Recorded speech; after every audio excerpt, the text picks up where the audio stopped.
Good evening, everyone, and welcome to our Monday, November the 27th council meeting. We'll go right into call to order, and the recommendation is that we proceed with our regular council meeting held on November 27th, 2023, starting at 7 p.m. May I have a mover? Moved by Councillor Cressman, seconded by Councillor Dunstall. All those in favor? And that carries unanimously. We do have a closed session motion. I just want to quickly explain this closed session will not be happening today. It's an all-region training that's going to be happening later next week, but we do need to pass a motion, so at that time when we do go into that meeting, we have the full authority to do such. So the recommendation is that a closed meeting of council be held Friday, December the 8th, 2023 at 1 p.m. in the regional council chambers and electronically in accordance with section 239 3.1 of the Municipal Act 2001 for the purposes of considering the following subject matter: education related to Indigenous history and reconciliation. May I please have a mover? Moved by Councillor Martin, seconded by Councillor Cressman. All in favor? And that carries unanimously.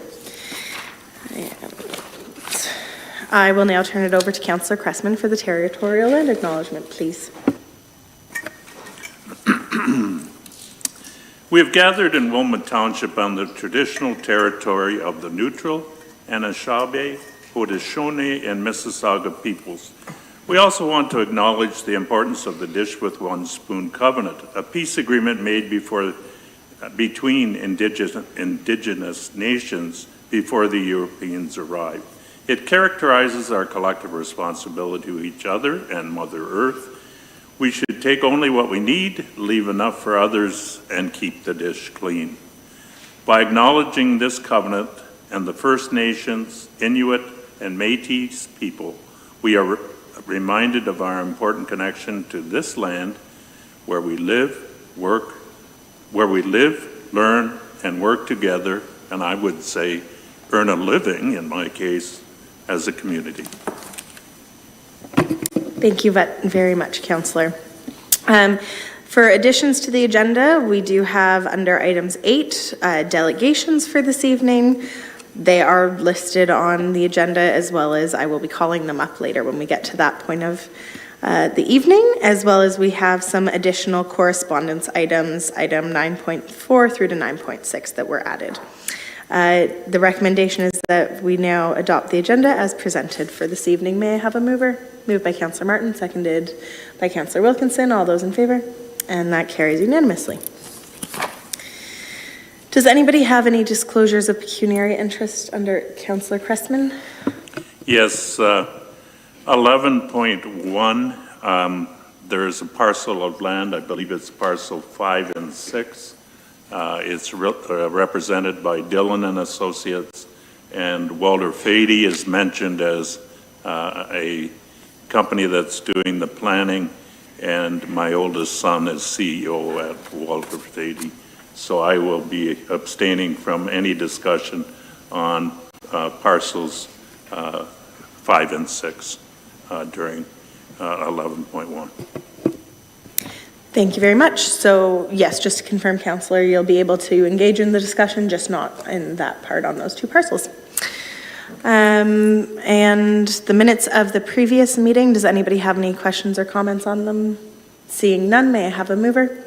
Moved by Councillor Dunstall, seconded by Councillor Sadhu. All those in favor? And that carries unanimously. And now we will jump into our delegations. I'm sorry, this is a newly updated agenda since we've had delegates. We're going to do them as... Okay, so if you're following the agenda with us, we will do delegations at the time that we reach the agenda items that those delegates are here for. Apologies, as I said, we've updated the structure since we've had delegates in here. So as for correspondence, those items have been circulated to council, which is items 9.1 through to 9.5. I also understand that our clerks have received additional correspondence. They have all been circulated to council as they've trickled in today and over the weekend, and those will be attached to the minutes of this meeting. As for the consent agenda item, we have items 10.1 and 10.2. Before we move this and get it on the floor, does anybody want to pull any consent agenda items? Councillor Wilkinson.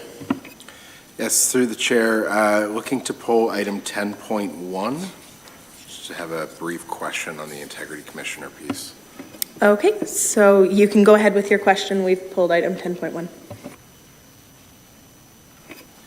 So through the chair to Director Bunn, I'm just curious what the spending was in each of the last 4 years for the Integrity Commissioner services.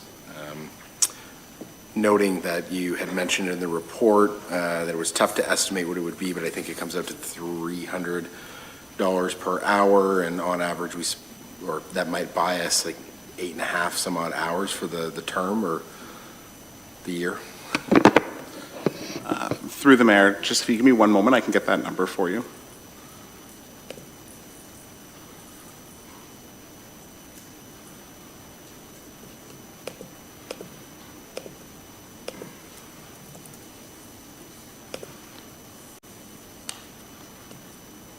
While he's getting that number, we can skip to item 10.2 to pass on the consent agenda if we'd like, unless anybody wants to pull item 10.2. Okay, seeing no one, may I have a mover, please?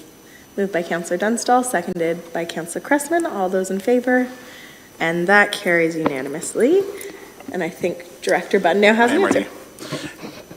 So I'll preface the numbers just with a bit of background. So for the Integrity Commissioner, there's usually a base budget that's set. It's just dependent on the number of complaints and the number of times the Integrity Commissioner themselves has to conduct an investigation. So in 2021, there was 4,500 budgeted, and the actuals was 18,600. In 2022, the budget was 7,500, and the actual was 763. In 2023, the budget was 2,500, and I do not have the actual as of this point. Thank you. Any other questions or comments on item 10.1? Okay, seeing none, I will ask that we have a mover, please. Moved by Councillor Martin, seconded by Councillor Sadhu. All those in favor? And that carries unanimously. And on to reports, which I believe most of you are here for this evening. So report 11.1 is the response to the letter from Honourable Paul Calandra, Minister of Municipal Affairs and Housing, regarding official plan decisions, DS 2023-19. The recommendation I will read, bear with me, it's a little bit lengthy.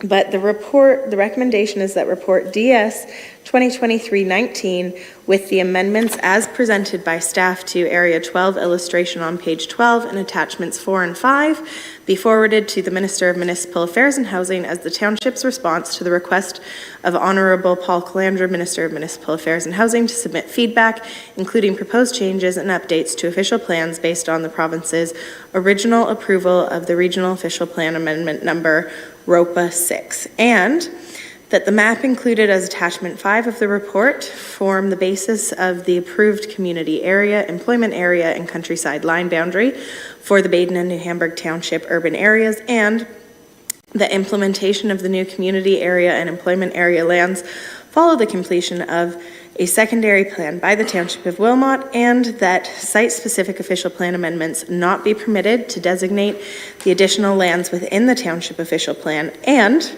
that the secondary plan be permitted to include staging provisions based on such factors deemed necessary by the Township of Wilmot, including wastewater servicing capacity, parks and recreation needs, and school accommodation requirements. To get this on the floor, may I please have a mover? Moved by Councillor Dunstall, seconded by Councillor Cressman.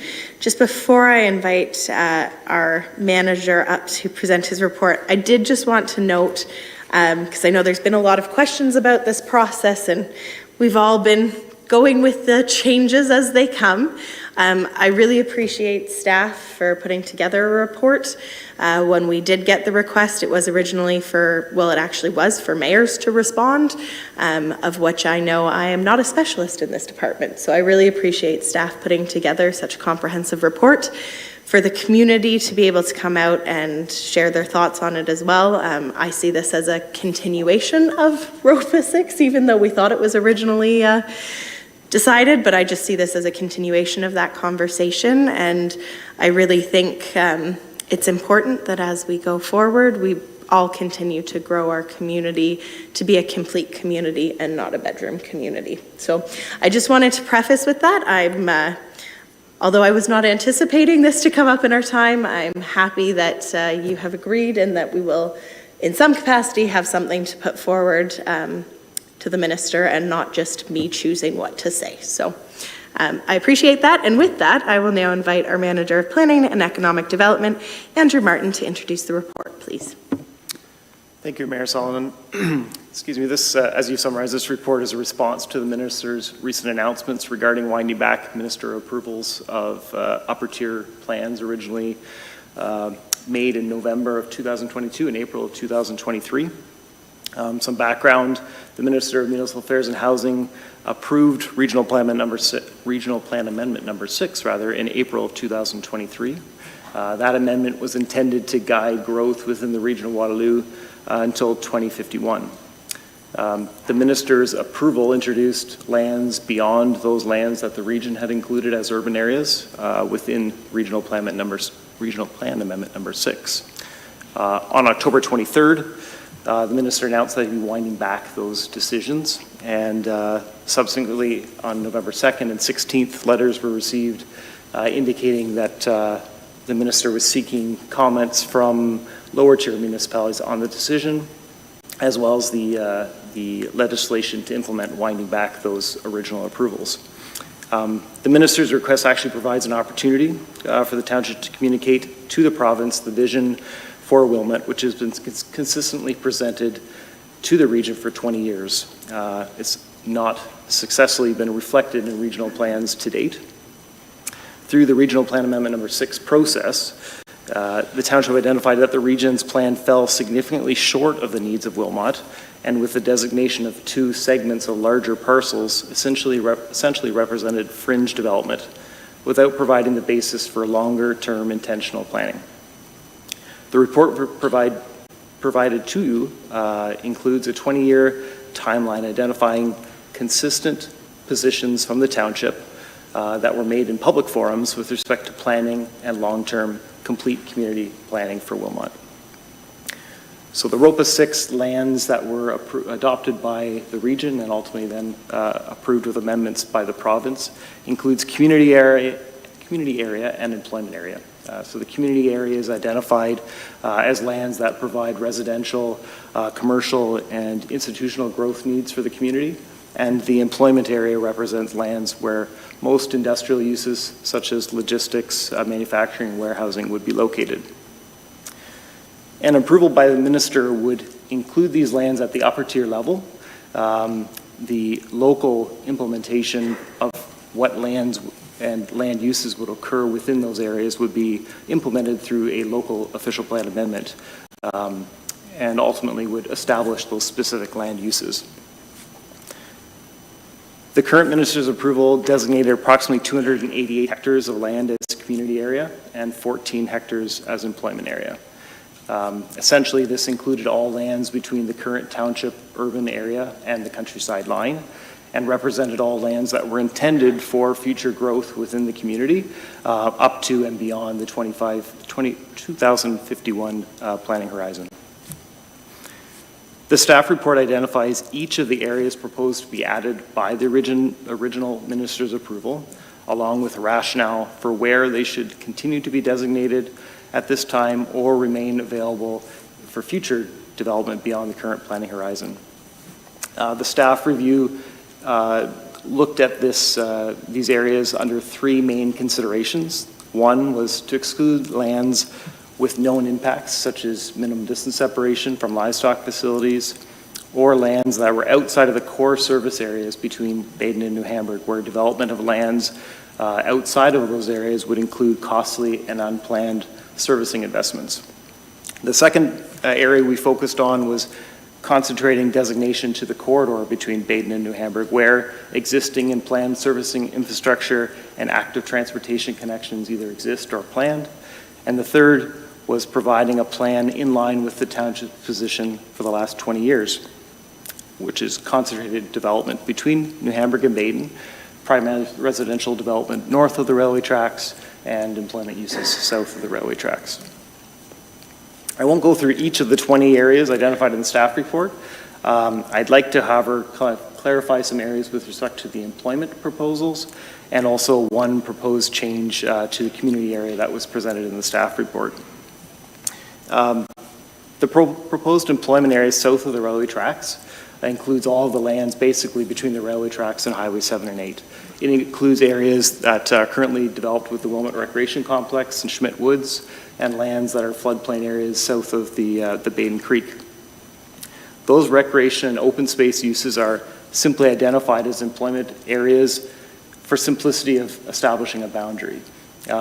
They don't dictate what land uses would occur in that area. They don't certainly suggest that those existing open space areas would be developed. The boundary is essentially to provide the primary land uses south of the railway tracks or employment, and north or residential. Ultimately, township ownership would dictate the land use more so than the colors on the map.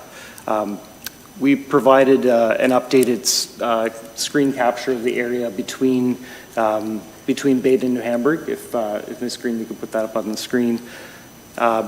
Just basically zooming in on that employment area and that corridor between Baden and New Hamburg.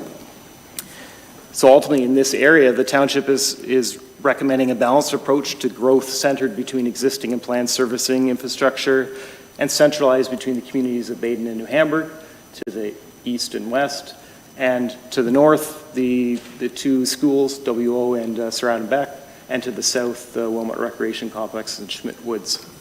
Essentially, it's infilling within those existing community hub areas and is seen as an appropriate and aligns with the 20-year vision that the township has been presenting.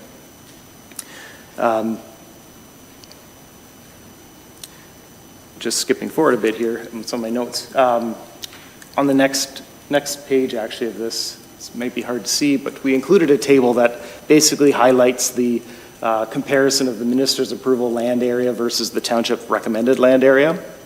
So essentially, the township is recommending reduction in from 288 hectares of community area to 179 hectares of community area, and an increase from 14 hectares of employment area to 149 hectares of employment area, or as shown in the table, 117 hectares of employment area if you remove the WRC and Schmidt Woods, essentially the undevelopable lands within that area. So the net result in that is the minister had originally proposed 302 hectares of additional lands to be designated, and the township staff recommendation is recommending 296 hectares of land. So a reduction, slight reduction. However, the alignment is more important in that township staff feel there's a more balanced approach to community employment land uses, so there will be a balanced approach to future development within the community. One other change I'd like to highlight, if we can move to the next page. The community area that was proposed in Area 12, which this highlights on the screen in the northeast corner of Baden, represented a current urban boundary along the minimum distance separation of the neighboring livestock operation. Having looked at a little more detail, in that area in the northeast, there's some environmental areas already in there regulated by the GRCA, and currently planned development within the Activa development includes a stormwater management pond that would encroach slightly into that MDS arc. Historically, the region of Walloon has had some concerns with the inclusion of municipal infrastructure beyond an urban boundary. Differing opinions exist between the township and the region on that. However, to provide simplicity for future planning approvals, staff are recommending that urban boundary follow the limit of that stormwater management facility. It's undevelopable land right now because of GRCA regulations, but provides more appropriateness to that future planning process should that concern be raised with the region. So the next few pages here identify the changes required. So the first being on page 12, which is shown if we went to move to the next screen, next page rather. This would be the adjustment required to attachment 4. So again, just modifying that boundary. And then the last would be the modification to attachment 5. I guess it's in the wrong order. That is actually page 12. Was there one more page after that, perhaps? Can you go up 2 pages? Sorry, that amendment was attachment 5. The second one is attachment 4, and the last one was page 12. It was just in the opposite order of what I thought it was going to appear. In any event, it's simply highlighted there so council's aware of what the proposal would be to implement that. Some minor modifications that essentially, at the scale of a regional plan, would be the weight of a line, but for clarity, just to ensure it's there, we wanted to make those adjustments. Ultimately, that's a summary of the overall kind of analysis and kind of the changes and recommendations with respect to those community employment areas. Ultimately, as I had indicated, final implementation and designation of these lands within the township official plan would occur through a secondary planning process. This would involve full community engagement at that time through both the secondary plan and subsequently the official plan amendment required to implement the findings of that secondary plan. Staff are of the opinion that the proposal that's made within this report and recommendations to the minister provide intentional and logical planning for Wilmot. They allow for the implementation of a 20-year vision, and staff are certainly here to answer any questions that may arise. Thank you very much, Mr. Martin. Councillors, do you have any questions of Mr. Martin on this report? Councillor Dunstall. Thank you, through you, Mayor. Thank you for the report. It was very extensive, and I appreciate that. I just want to confirm the total land in this report's less than what the minister had approved, correct? But it's just a balance between employment and residential. Correct. When you remove the Schmidt Woods and Wilmot Recreation Complex lands from the employment area, which aren't lands that are proposed to be developed, they're simply shown just to simplify the boundary. When removing that from the equation, the net change is actually a 6-hectare reduction. However, there is more of a balanced approach as opposed to all lands going to the community area. Staff are recommending a balanced approach of community area and employment lands to provide that balance of work and live opportunities within the community. Okay, and one more question, please. There's been a lot of concern about the lack of public engagement because of the quick turnaround here. And so I want to confirm that the secondary plan will engage all voices, including businesses, seniors, youth, Indigenous, environmental groups. They will all be at the table. Ample opportunities through public notifications. Yes, you're correct. Thank you. Councillor Cressman. Through you, Mayor. On page 16, it talks about the improvement of sanitary sewer infrastructure and the reduction of inflow and infiltration. There seems to be a lot of confusion or maybe false numbers floating around on wastewater capacity. Certainly part of this whole approach is a stage approach to development over a period of time where that obviously the development can't run ahead of wastewater. So that will be brought on stream as needed. No pun intended, of course. But the question is on this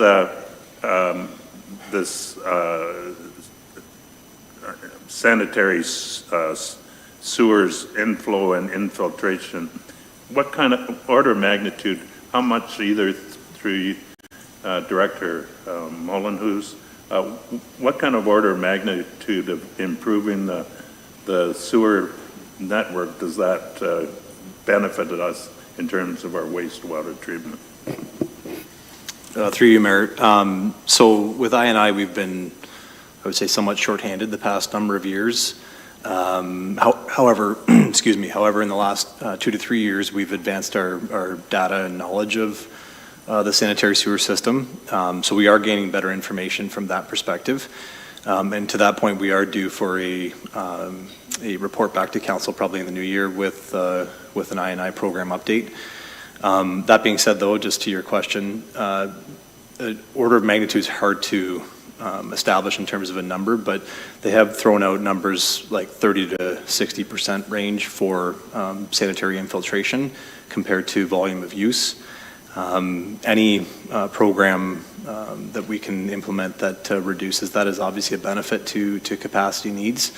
I'd say a normal range would be 20 to 30% range is where we want to hit for I&I numbers, and we have seen some, depending on weather events and flows, that can be in the 40 to 60 range. So we do know we have a significant issue to address in terms of I&I, and whatever effort we can do to reduce that is a benefit to capacity within the system. In addition to that, we've also invested certainly with capital replacement such as Snyder's Road sewer. We've got the Baden Trunk sewer. All of these projects also benefit the reduction of I&I as well. But again, those are very difficult to give you a firm number on in terms of reductions. So, Councillor Crescent. Just one follow-up. Mentioning the Snyder Road improvement, as I understand, part of the delay was because of this underground river or creek or whatever you want to call it, which basically supports your point in terms of the capacity that is gained by improving the infrastructure. Through you, Mayor, yes, that's correct. So Snyder's Road on the east leg, they've had a number of issues with the first and second phase with groundwater conditions, and we've known for years that that's been sort of a problem area. And certainly with, as we get through that project and others in the Baden system especially, that's the benefit to I&I reduction. Any other questions? Councillor Martin. Through you, Mayor Salonen, or maybe it's to you, Mayor Salonen. I have a question about the process. I have a few questions, and I appreciate the thoroughness, Andrew, for your report. I'm just curious about the process now. We have a number of delegations, and so my questions might be better suited after the delegations or through the process of hearing the delegations. And so I'm just wondering, how does that work? Like, we won't be voting till we hear the delegations?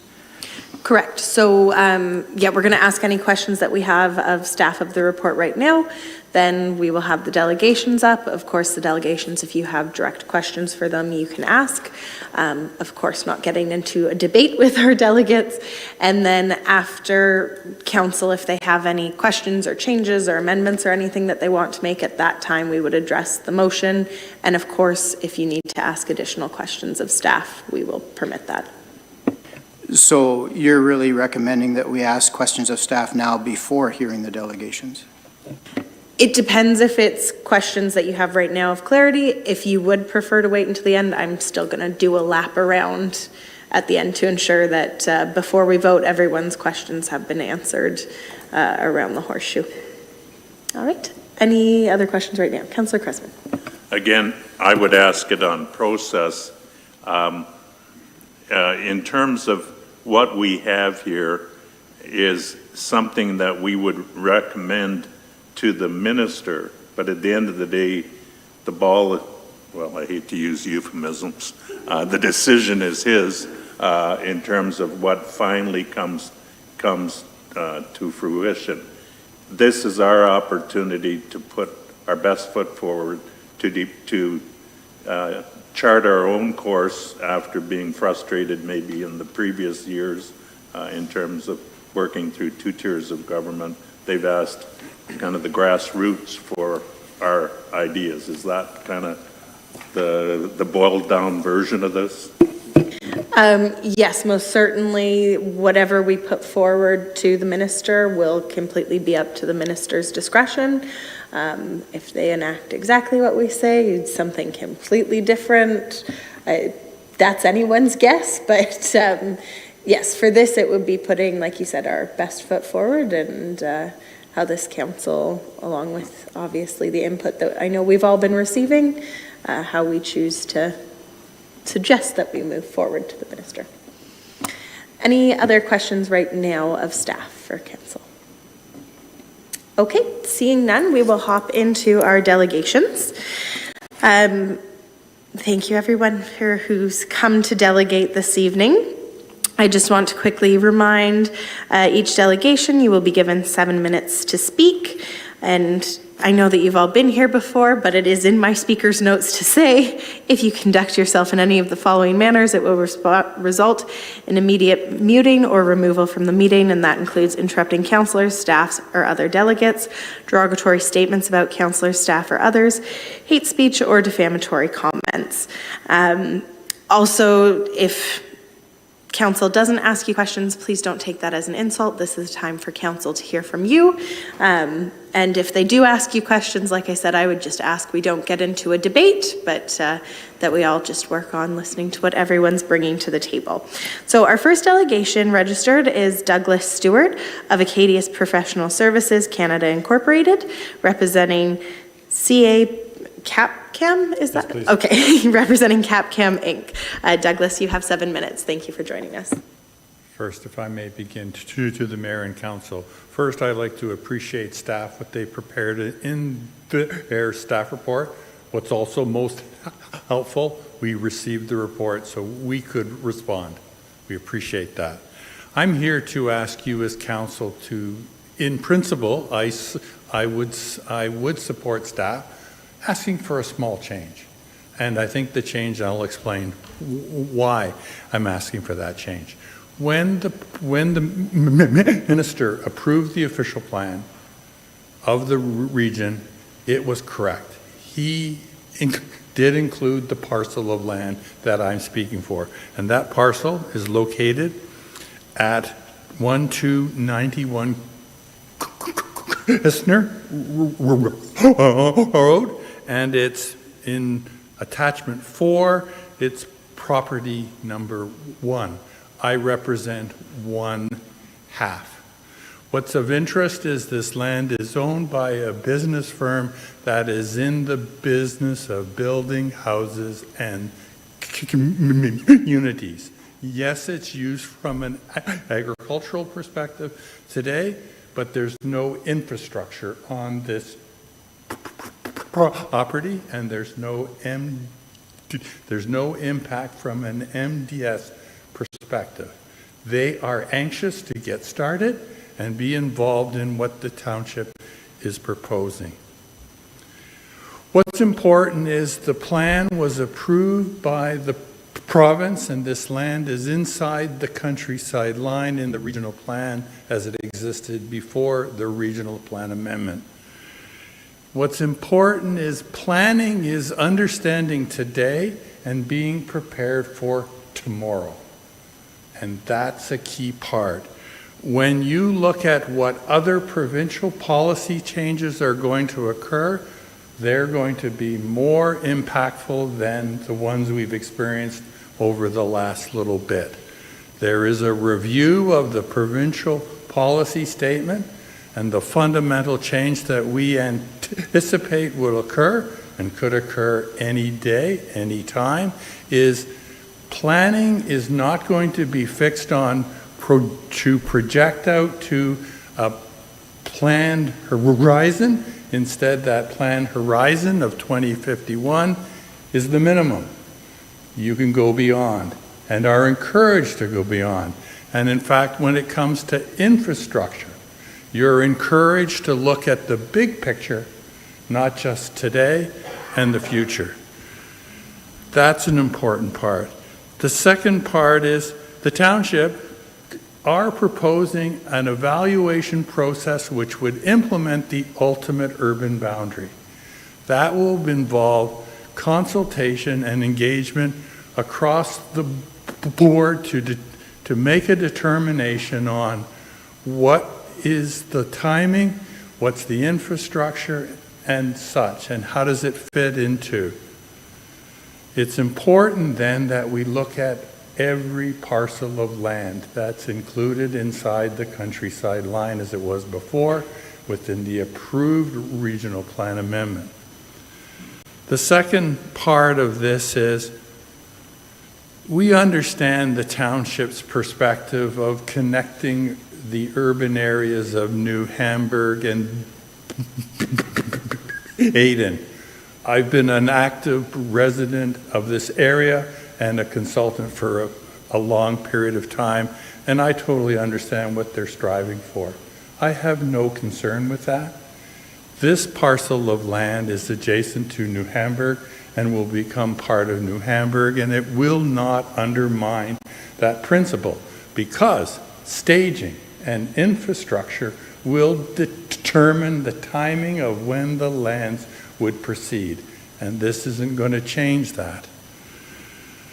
So what our request is, on attachment 4 of the report, parcel number 1 was identified to be going back to the original designation.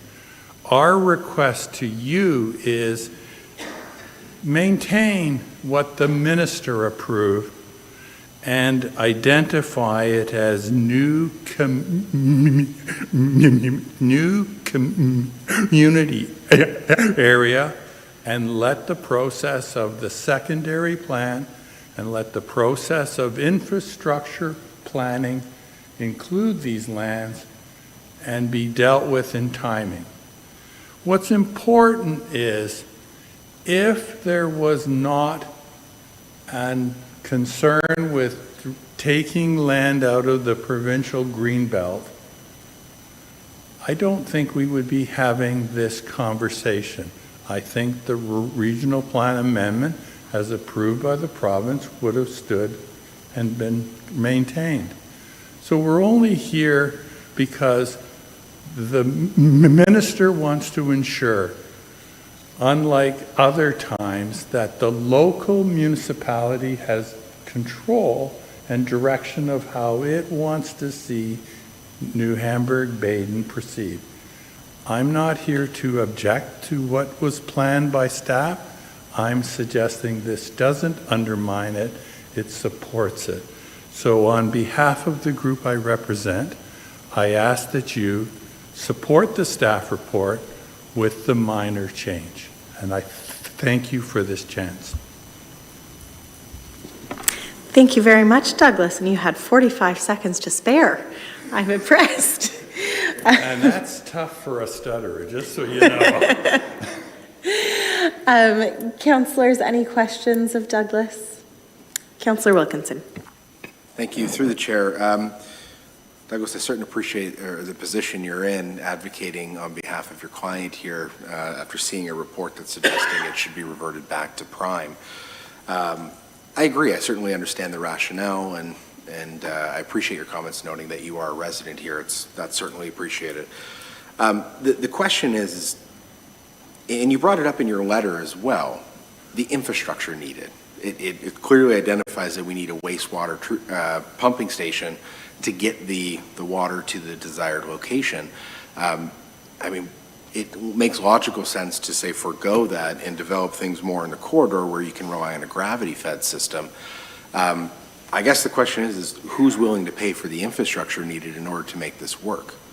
Because I certainly don't want the taxpayers having to be on the hook for it so that developers can build there. And back through the mayor to you. First, I want to correct something. I'm a registered professional planner. I do not advocate. I provide a planning opinion. I am not an advocate. I want that to be certain because as a professional planner, I'm required to give an independent planning opinion, and that's what I've done on behalf of the group I represent. So I want to be clear, I'm not an advocate. With regards to the infrastructure, I believe it's most important that all infrastructure be looked at the same time and be planned for. And the funding of that, if I understand the development charge process, the pumping station and associated infrastructure that would be required to service these lands would be new development, and new development pays for the infrastructure through the development charge bylaw. And I think that's the important part. The official plan sets the big picture. The secondary plan says, how do the pieces fit? And then you do the infrastructure saying, what way will it occur? And what is the timing? Because at the end of the day, it has to be the logical extension. And staff are correct. The logical extension is to connect New Hamburg with Baden and join the pieces. And this piece will be part of New Hamburg, but it'll be planned for at an appropriate time when infrastructure is available and funded. And my comment is, it would be paid by development, not the taxpayer. Thank you. Councillor Wilkinson. Thank you, through the chair. I appreciate your rebuttal. I will say this much. I mean, I think it's fair to also point out that there is a reduction in what development charges we're able to collect at this time. And I would say it's uncertain how that will play out. So personally, I think there's concerns from that perspective, but I appreciate your comment. If I may, the parts that have been deducted are not the hard stuff, the streets, the roads, the pipes in the ground. That's still funded. So yes, some of the softer stuff isn't being collected, but the stuff that the industry would depend upon is still part of the development charge perspective. Thank you. Any other questions of Douglas, councillors? Okay, seeing none, thank you very much. And we will now move on to our next delegation. And our next delegate is Michelle McCarthy of Dillon Consulting Limited, here representing Cachet Homes. Michelle, you will have 7 minutes. Thank you for joining us.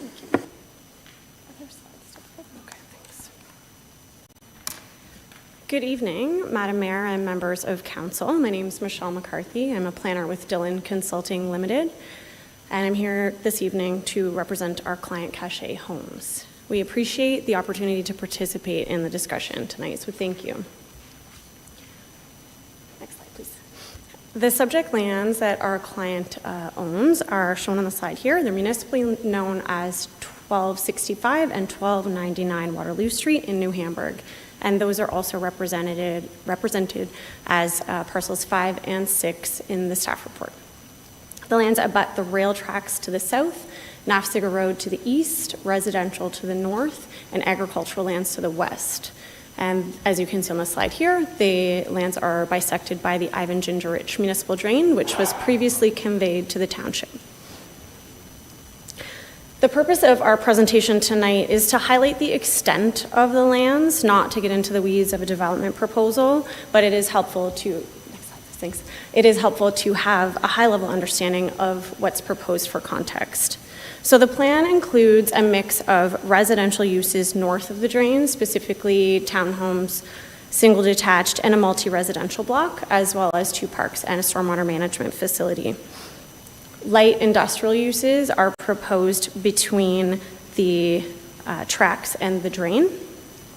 And it is difficult to see at this scale, I very much appreciate, but I want to point out that there is a multi-use trail planned to extend across the entire frontage of Nafziger Road, across the northern extent of the neighborhood, across the western property line north of the drain, as well as through the drain corridor. There's also a connection to the planned multi-use trail through the Wilmot Wood subdivision to the west that connects into this parcel south of the drain into the employment blocks and then into the drain corridor as well. So this does provide an excellent opportunity for connectivity up to the schools, down to the rec complex within this neighborhood, as well as to adjacent neighborhoods within the community. These lands represent the logical extension of the New Hamburg urban area, and the mix of land uses and built form proposed contribute to the complete community objectives of the township and our client. So on this slide, actually the next slide, you may be wondering, and it is extremely hard to see at this scale, but there are colored lines on the figure, and you might be wondering what those represent. So The red north of the drain is representative of residential land use. The magenta south of the drain is representative of employment land uses. And the employment lands were included as part of the employment area in the regional adoption of ROPA 6 in 2022. This is the 14 hectares that Mr. Martin referenced in his presentation earlier. And at that time, approximately 18 hectares north of the drain were also included in the regional adoption of ROPA 6. Those lands combined are represented by the aqua line on this slide. And the full area of the subject lands were included in the minister's decision on ROPA 6 in April 2023, with employment south of the drain and community area north of the drain. And that area is represented by the dark blue or royal blue line on the slide.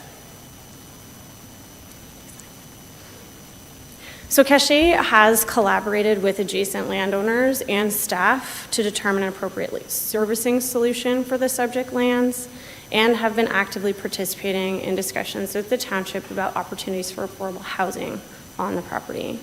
Pre-consultation was conducted in March of this year, and since that time, drafts of the documents required for a submission package have been completed. These lands are well situated in an area that's identified for growth and well connected to both community amenities as well as the existing transportation network. The multi-use trail will be meaningfully incorporated into the development concept.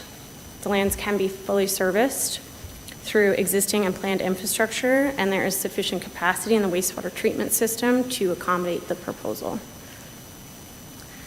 Development of these lands is aligned with the township's long-term vision for growth in this community and could provide much-needed housing and employment opportunities in the short term. So with all of that in mind, we are in full support of the staff recommendation to include the fulsome extent of our client's land in the final decision on ROPA 6. Just want to say again, thank you for the opportunity to participate this evening, and thank you specifically to staff for a thorough and thoughtful report. Thank you very much, Michelle. You guys are one-upping yourselves because you left 1 minute and 30 seconds. Councillors, any questions of Michelle? Oh, Councillor Wilkinson. Yes, through the chair. I'm just curious, and I did make a note of this when I was reading it through your slide deck here. You mentioned during the original ROPA 6 that was put forward by the region that half of the residential lands were left out. Was there any rationale as to why that was or what the idea behind that was? I think, given that I wasn't involved personally, I would maybe ask staff if there is any recollection from that process. If that's fair, through you, Madam Chair? Yes, that is absolutely fair. I will turn it over to Mr. Martin, please. Okay, through you, Mayor Solomon. So essentially there was a volume of land that the region of Waterloo had available throughout the entire region. And they assigned growth allocations to communities based on percentage of intensification versus greenfield development. So based on a factor of 35% intensification, they determined what land was left to accommodate what they anticipated to be the growth needs for the township. It certainly wasn't in line with what was communicated from the township to the region, but ultimately they did a calculation and included only those lands that fit within the calculations that they provided. So it, in the case of the Cache parcel as well as the Schmidt Estate lands in Baden, it was a segment of a larger property that they included. Any other questions, councillors? Seeing none, thank you very much, Michelle, for joining us this evening. On to our next delegation, Pierre Chauvin from MHBC Planning Limited, representing Activa Holdings Limited. And Pierre, like everyone else, you will have 7 minutes. Thank you for joining us. I have it's just one slide. Thank you. Thank you, Your Worship, members of council. My name is Pierre Chauvin. I'm a partner at MHBC Planning here on behalf of Activa Holdings, Inc., who own The lands that are identified here on the slide are the purple, yellow, and green lands.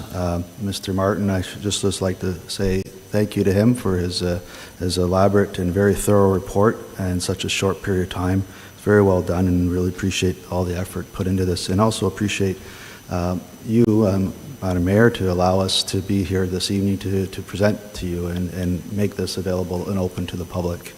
So thank you very much. It has been a very interesting time, and for all of us. So we certainly support the staff recommendation to include the green area, that's the stormwater management pond, as an adjustment. But we would go on further to say that we would support the original provincial decision, which included all of our clients' lands, which includes all the way up to the purple area. We've heard a lot about MDS and ensuring we comply with that. I'm not here telling you that we're not complying with MDS. And in fact, you have a secondary plan process to go through, and we fully support that. And those matters of MDS and compatibility can be further reviewed at that stage. What we're suggesting is by including these lands within your urban area, you can comprehensively plan for all of the lands within the urban area in terms of servicing, infrastructure, road networks, parks, etc., and do that now for the entire urban area. Excluding these lands would prevent you from doing that. So by adding these lands, it makes perfect sense from a comprehensive planning sense to include them. And in fact, I point out that the MDS guidelines do actually allow for variations and variances to MDS. Granted, that would be a big variance, but there are also mitigation measures that can be implemented, such as edge planning, landscape buffers, odor warning clauses. These are things that have been implemented in other municipalities. Certainly can be implemented here, considered through that secondary plan process. So what we're asking is that all of the lands be added, and it certainly would add for the more comprehensive planning that I was suggesting. Should that not be made, we would certainly, as a second solution, you will see that we have already got a plan of subdivision on lands within the urban area, which I was before you in earlier this year as a public meeting. There is a road connection that is just within the MDS area, which is staff are supportive of. It does provide that connection and further distribution of traffic to throughout the community. What we would ask is if you're not supportive of adding all of the lands, we would at least add those lands in yellow, which I've identified, to help us at least round out and complete the community. Because again, we have no idea how long these lands may sit idle for many years, and it would make sense to add the homes on both sides of the road to round out that multiple residential block that we have planned, and just to allow more of a balanced subdivision and design for this area. So with that, those are my submissions. I have made written submissions to you, which I believe you have, outlines a number of reasons why we believe all the lands should be added. But again, as option 2, we would suggest that perhaps you consider adding the yellow area as identified on this plan before you. Happy to answer any questions that you may have. Thank you. Thank you very much, Mr. Chauvin. Councillors, any questions at this time? Okay, seeing none, thank you very much. Glad to answer all your questions. I must say, if we keep going at this rate, the last person's going to speak for a minute. But don't worry, everyone still has their full 7 minutes. We will now move on to our next delegate, Emily Elliott from MHBC Planning Limited, representing Carey Homes. Emily, you will have 7 minutes to speak. Thank you. Good evening, Mayor Solonen and members of council. My name is Emily Elliott, and I'm a partner at MHBC Planning and representing Carey Homes with respect to the lands municipally known as 1145 Christner Road in New Hamburg. And I'd like to take a moment to say thank you for this opportunity to address council this evening with respect to these lands, and also to the staff for the thorough staff report. Our clients' lands are shown in the staff report as Area 1, and they are the eastern half of Area 1. We heard about the western half earlier. So these lands are located on the south side of Christner Road, and they have frontage on Hotstetler Road. They're located to the northwest of Waterloo Street and have an area of approximately 16 acres. They're presently vacant and used for agricultural purposes at this time. Prior to ROPA 6, the site was designated prime agricultural, and it was located within the countryside line, which is ultimately intended to be the location for future growth. Through the province's approval of ROPA 6, the lands were included in the township urban area and designated community area. I'm here tonight to respectfully request that the township modify the staff recommendation and provide comments to the province requesting that the lands retain the community area designation and remain within the township urban area. The reason for this request is that the subject lands represent a logical location for future residential development, and they satisfy the requirements for urban boundary expansions. These lands are to the north of lands which are developed with a plan of subdivision. Through the development of that plan of subdivision, allowances were made for road connections and the extension of municipal services. So there are 2 connections to Hostetler Road, and that allows for the orderly integration of the subject lands into the broader residential community. The lands are also well located with respect to surrounding residential land uses supporting residential land uses like public school, parks, and commercial services, and there's public transit further to the southeast on Waterloo Street. There are also no significant natural heritage or environmental constraints on these lands, and they are not located within the core environmental features set out in the regional official plan. There are also no agricultural constraints on the subject lands. They could develop with residential uses in compliance with MDS requirements. They're also of sufficient size that they could be developed with a range of residential housing types, which would contribute further to the range and mix of housing in New Hamburg. So in our view, the lands should continue to be included in the township urban area. So we do request that council maintain or make the request to maintain the subject lands within the urban area and the community areas designation. They're immediately adjacent to their urban boundary, and they're within the countryside line, and they can be planned and developed with residential uses to further broaden the mix of housing available. And they would further allow for the comprehensive planning for the New Hamburg urban area. So thank you for your time this evening, and I'd be pleased to answer any questions of council at this time. Thank you very much, Emily. Council, do we have any questions of Emily on this property?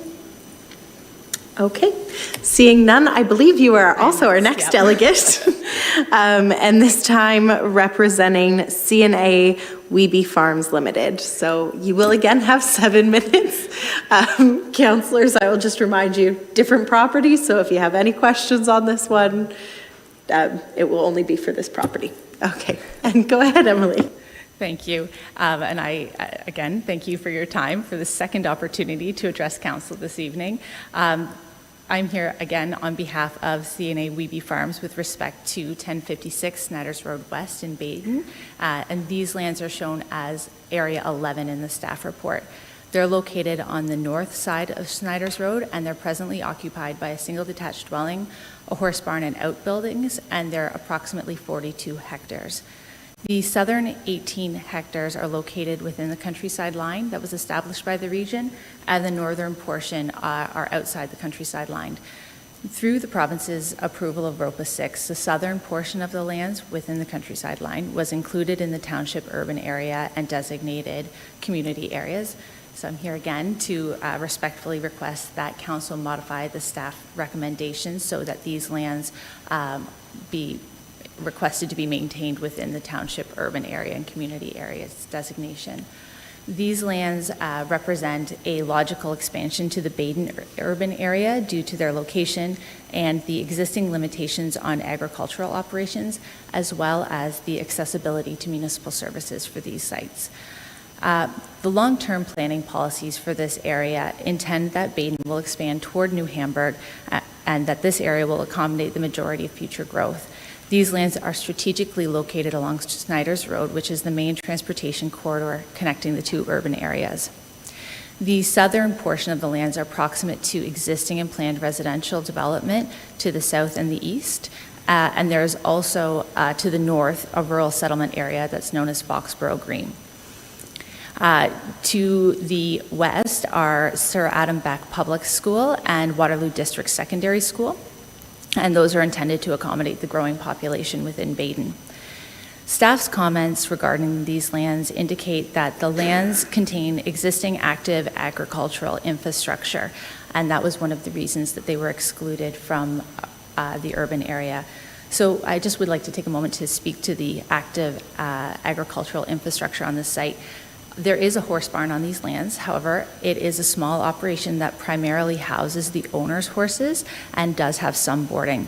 Residential development exists or is planned on all three sides of the lands, which significantly constrains any future expansion of this minor operation.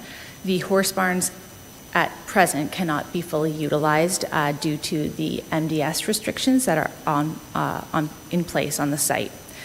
So there are significant restrictions on agricultural uses on this site. There's also been significant investment in infrastructure proximate to these subject lands, including the upgrades to Snyder's Road, which included the installation of municipal services and sidewalks along the frontage.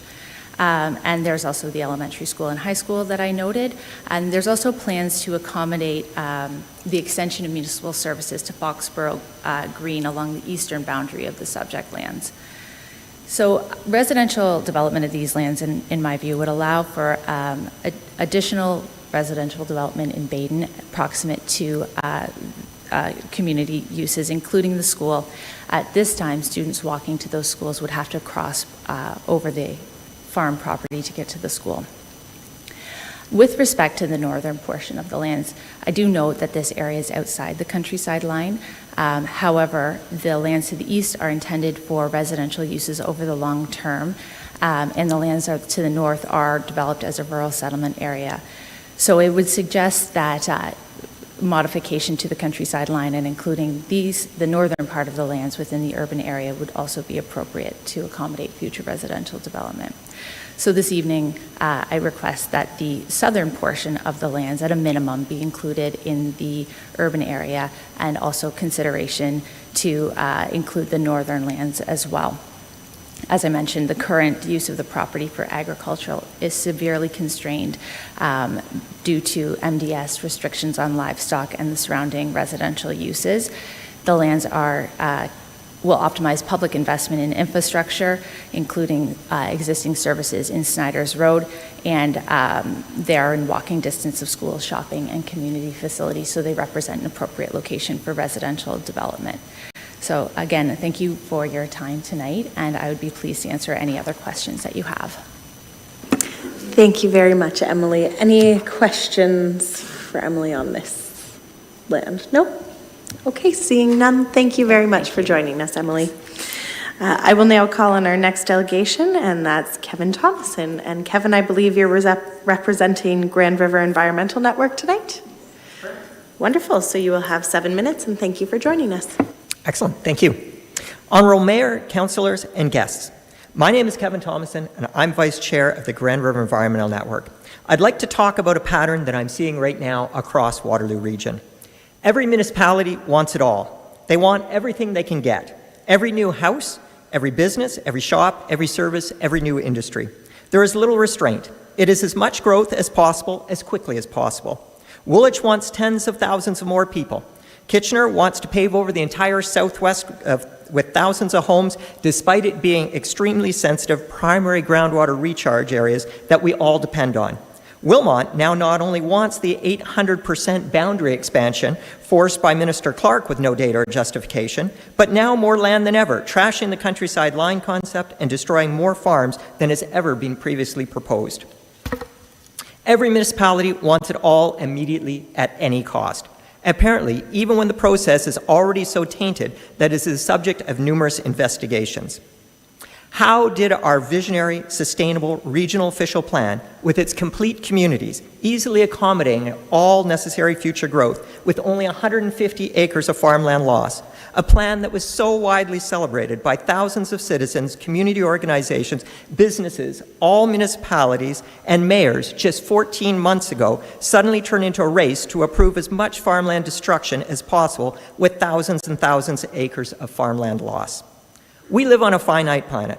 we are in a climate crisis. Every municipality has made the needed pledges for climate, but now, suddenly since a November 2nd letter from Minister Calandra, is suddenly pursuing the development approval for as much farmland destruction and sprawling growth as possible. Or even more than the minister offered in Wilmot's case. That is the complete opposite of our sustainable ROP and will make achieving our climate commitments even more challenging. The regional official plan is a compromise. We all know that we can't get everything that we want. So the region balances infrastructure, population growth, funding, watershed capacity, and a myriad of issues to come up with the best possible plan for everyone.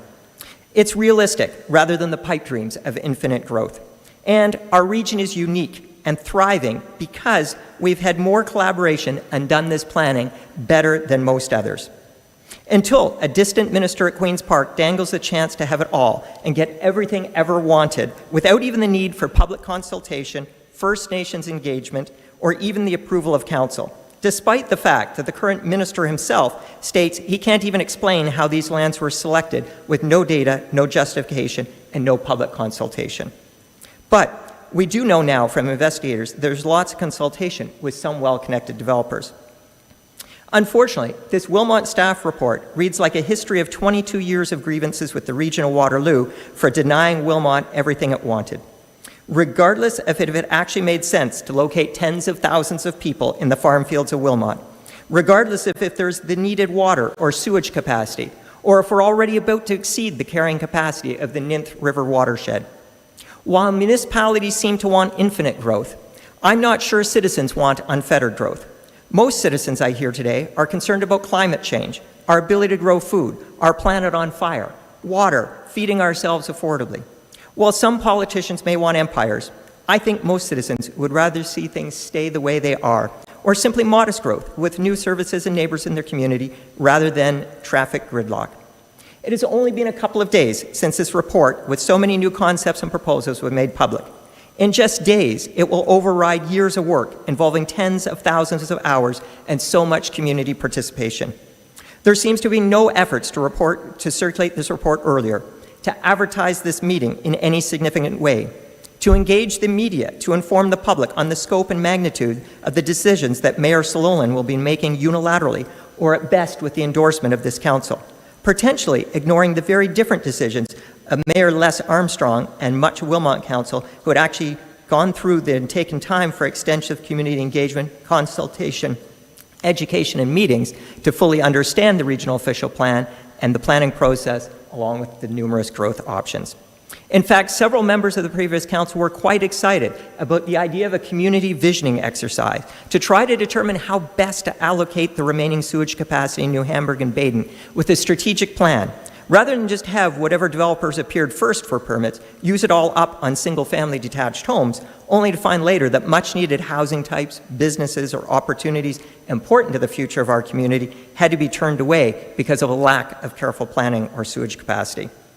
Voting to approve this staff report is a disgrace to every citizen and community organization that participated in all the meetings, webinars, open houses, council delegations, and meetings that ROP had followed as part of the proper planning processes and had a myriad of expert advice, reports, plans, and data, arriving at a very different outcome of minimal farmland loss and certainly not becoming the only municipality to completely destroy the countryside line that so many election candidates have pledged to protect. Woolwich councillor Nathan Cadeau said there were simply 4 letters, RCMP, as to why he was rejecting their staff report and these tainted boundary expansions. And it really is that simple. Either you're supportive of proper planning, process, consultation, and following the current laws of Ontario, or you're endorsing and becoming party to the tainted processes of this provincial government, completely bypassing the public consultation, First Nations engagement, and planning processes required by Ontario law, and becoming their scapegoats in an attempt to justify the unjustifiable. While we have no idea how Minister Clark chose these lands, certainly we don't want to get embroiled in provincial corruption scandals. We must do better, can easily avoid this quagmire, and hence why it is so important you reject this Wilmot staff report. There is no land shortage, and on average, only about 9% of lands in Waterloo region actually get developed each year. Please don't fall victim to the latest dubious provincial schemes that are bypassing all the proper processes and placing tainted decisions that no one can explain on your own shoulders. You know the province will be the first to throw you under the bus if there are ever any future issues, just as they have with their own cabinet ministers and staff. I hope you've read the submissions that I circulated from community groups identifying the issues and concerns with what the province is trying to entice you to do and why it is not in the best public interest in any way. In conclusion, we shouldn't rush tonight to make irrevocable decisions that we can't take back with none of the proper processes or information. We already have the progressive plan we need for the future. We are just 3.5 years from the next ROP review. There is no need to rush and do things improperly. Please ensure that our regional official plan proceeds intact with no changes, as this municipality and our community so strongly approved it just last year. Thank you. Thank you very much, Kevin. One thing I do want to clarify, I'm not making unilateral decisions. As I said, I did make the choice to invite the public and have professional staff advice, as well as I believe I'm the only municipality that's asked for a motion of support to then create the letter of what we're writing to the minister. So I just believe wanna you're clarify. correct, and thank you. It is appreciated, and it has been very interesting to see the different approaches taken around the region. So thank you for trying to make this as transparent and collaborative as possible in the extremely tight time frame we've been given by the minister. We realize this isn't the ideal situation for anyone, and probably not at all the way we should be planning for future generations irrevocably. There, I think we can certainly agree. Councillors, any questions of Kevin before us? Councillor Wilkinson, is that moving for a question? Yes. Through the chair, not necessarily a question. I guess it's more so just a general comment. I appreciate, and Kevin, I know we talk at length sometimes. We've had some great conversations, and I appreciate it. It's, I think we were chatting earlier about that this is a rather difficult topic, and one to, I have some comments later, but it certainly is difficult to sort of balance. But to put the framework out there and maybe help folks out at least understand what I'm doing to approach this is that, truthfully, I'm not responsible to the region of Waterloo. I'm here to represent the people of Wilmot and furthermore the people of Ward 2. So when I look at this, while I respect that the region did put a lot of time and effort, I feel like in one sense they really shortchanged Wilmot. And I firmly believe that. So I think when I look at this, I have to look at it from the lens of what's best for the Township of Wilmot, not what was planned elsewhere in terms of growth within the entire region. But that's just a comment. And I guess the response I would have to that is, I believe you've all received hundreds of emails from citizens. Those are the people of Wilmot, the citizens who participated and spent hours and days at webinars and online and those sort of things at this. They are the people of Wilmot who have helped to formulate this entire plan. And that plan was moved forward collaboratively by all our community and all our members. So I'm just going to stop this before it turns into a debate. It's not a debate. I have another comment to make. You may make another Thank comment. you. Please keep in mind I don't want debate. Nope, no debate. Through the chair. The 114 unique email submissions I received, 11 were from folks that lived in Wilmot, which encompasses 9.65% of the submissions. I had 20 from Guelph, 1 from Puslinch, 2 unknown. So I'm going to assume they don't even live in our region. What interest do they have in what we do here? The next set came from Cambridge, majority from Kitchener, and then Waterloo. While I respect that they live within the region, they don't live here in Wilmot. I think something to appreciate here is the public has had mere hours to respond to things. This staff report was released on Friday afternoon. We've struggled over this weekend to try to figure it out.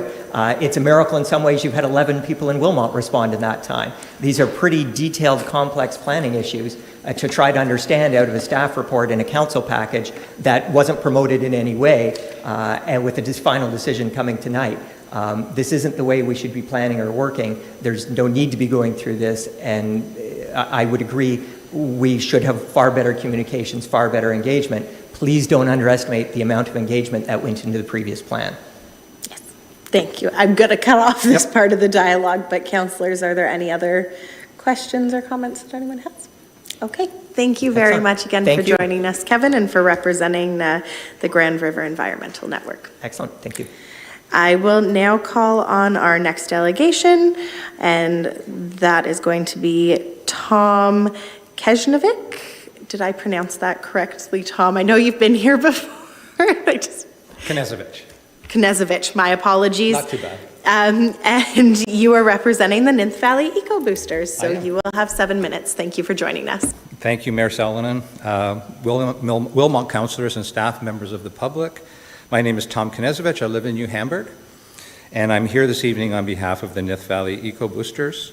Our group has been active in Wilmot and Wellesley Township since 2015, providing educational events, collaborating with various organizations in Wilmot, Waterloo region, and beyond, and advocating on a number of issues related to achieving and supporting a long-term healthy environment in this area. On November 13th of this year, I emailed a letter from our group to the members of Wilmot Council, strongly urging you to reaffirm the support for the region of Waterloo's official plan, Rope 6, that was given by your predecessors in August of 2022.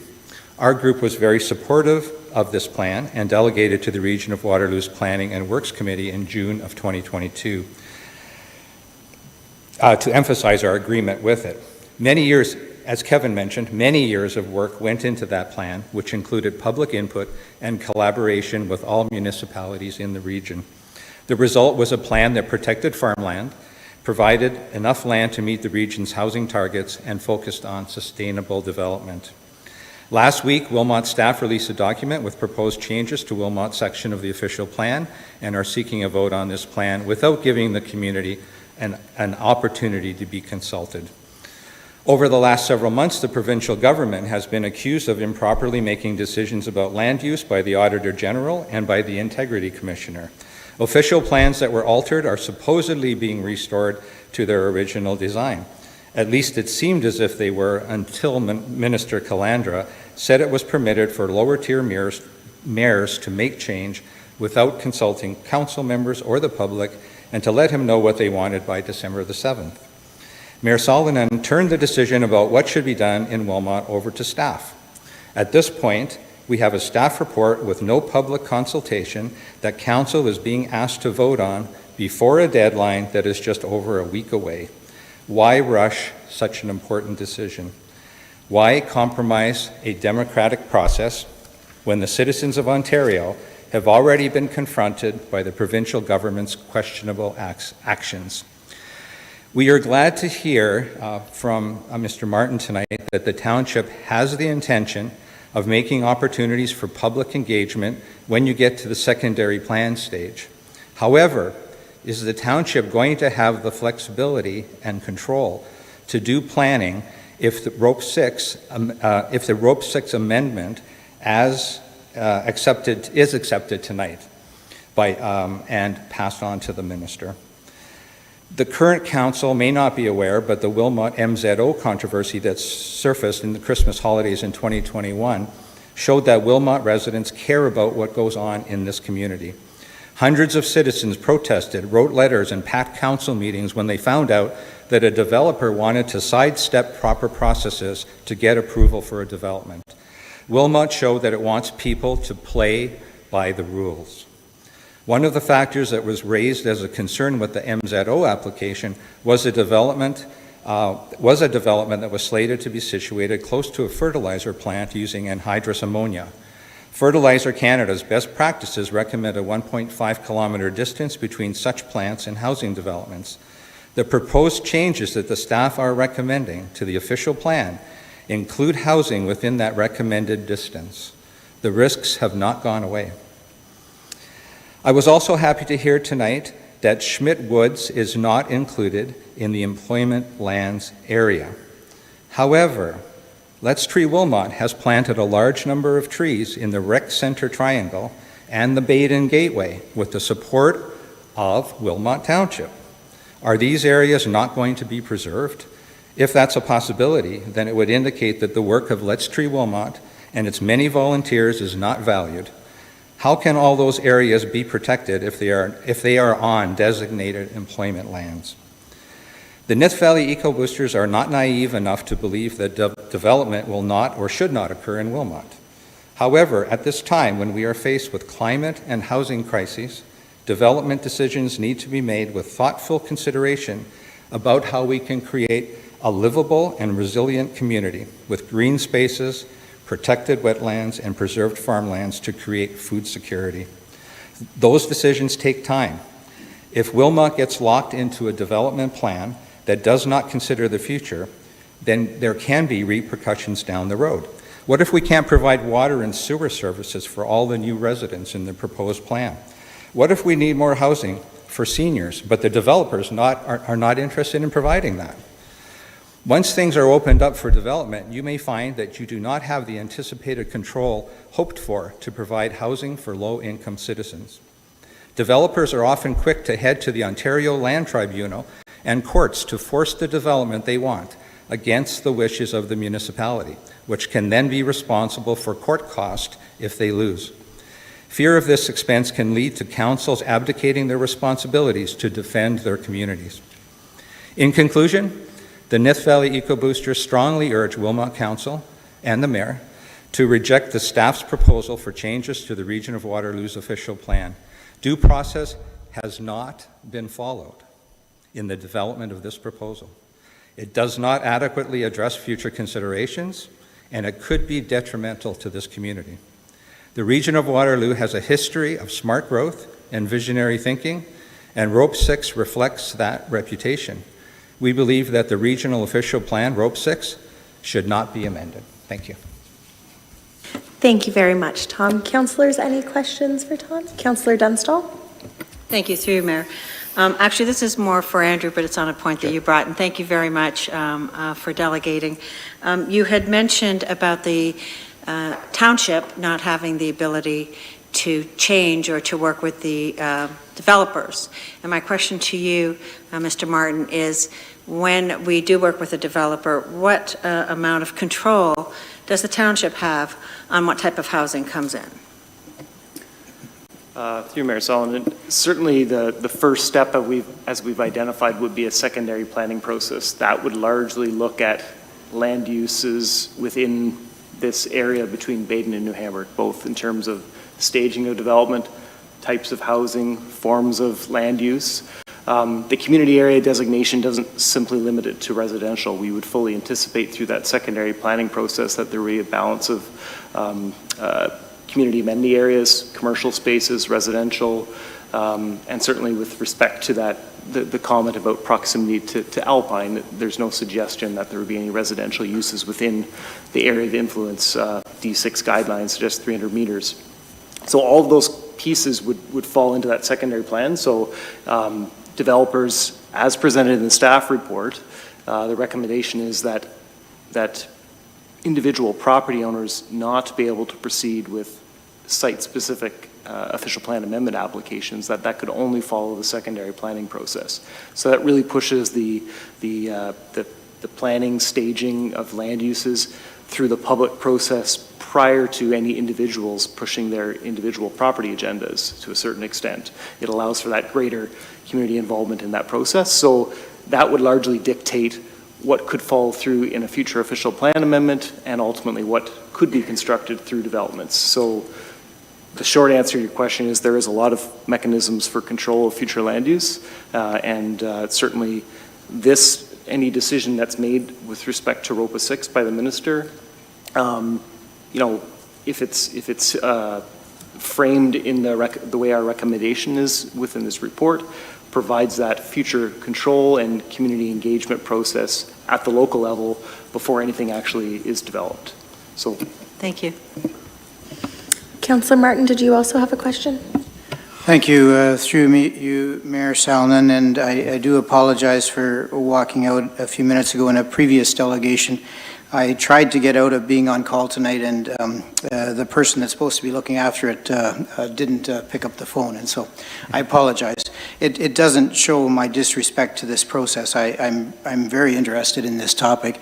So my question to you, Tom, is partly been answered, but I wanted to make sure that this fact was clarified.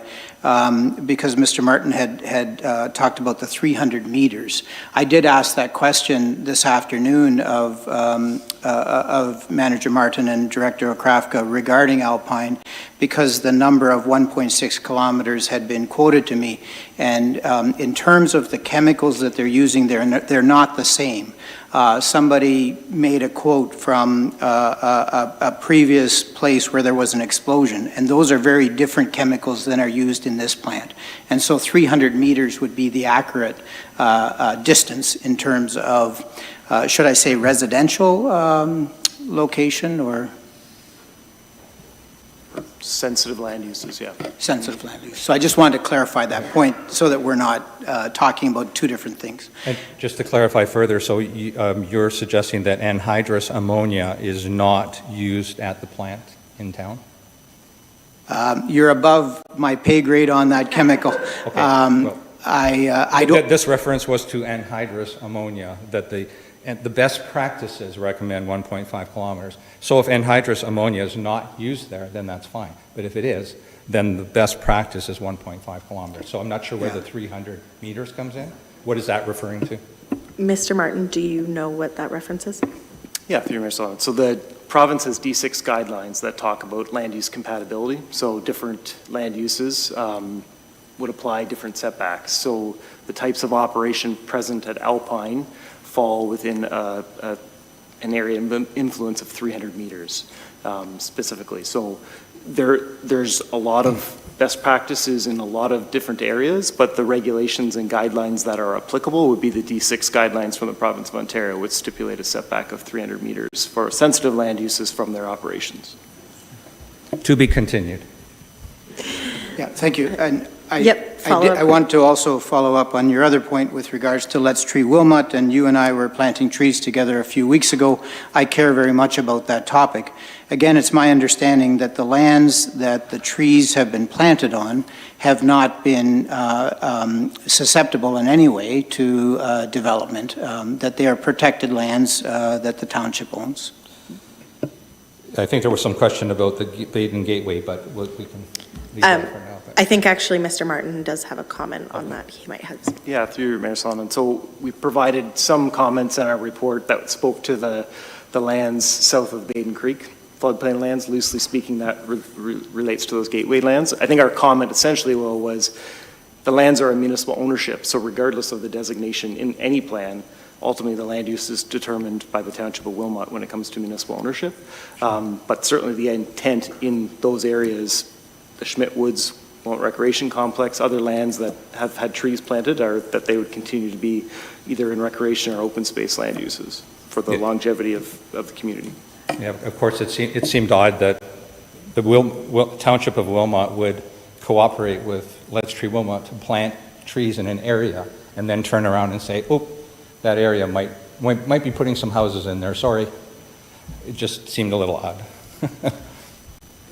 Very good. Other questions, Councillor Wilkinson? Yes, thank you through the chair. Just a brief comment and then a question for staff.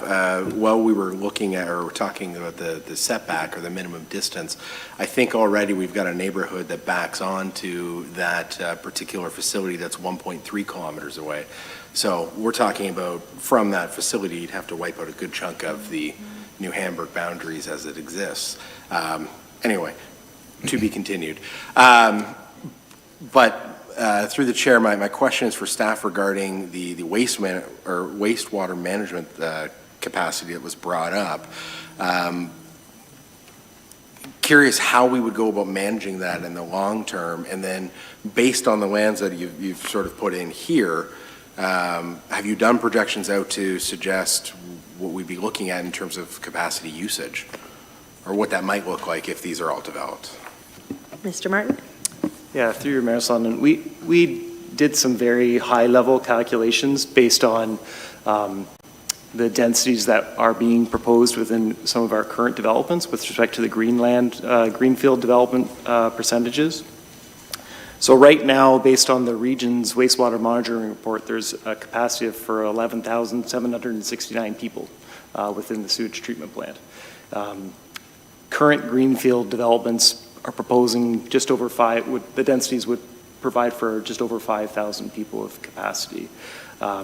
So the space between that is basically the amount of capacity available for population projections. The lands that were approved by the minister's approval certainly extend beyond the capacity of the sewage treatment plant, and we would anticipate that the staging of development, even as in the refined scope of designation that's proposed by staff in the report, would require consideration for sewage treatment capacity.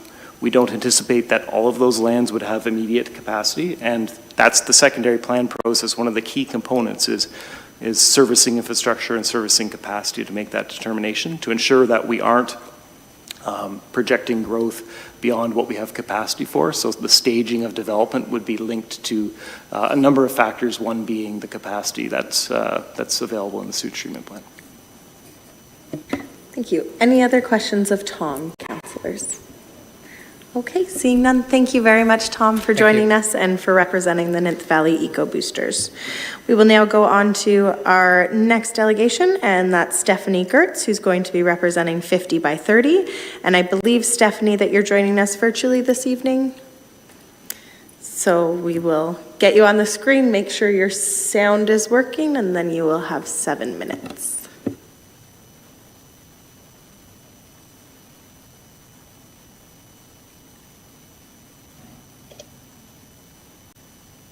Good evening. Hello, Stephanie. We can see and hear you, so you're good to start. Thanks for joining us. Great. Thank you. Good evening, Mayor and councillors and staff and fellow citizens. I am with Water the Region, 50 by 30 Water the Region. Tonight, I wish to address the staff report recommending additional lands for development. This past summer, air pollution from Canada's wildfires drifted far south into American cities. We witnessed floods around the world.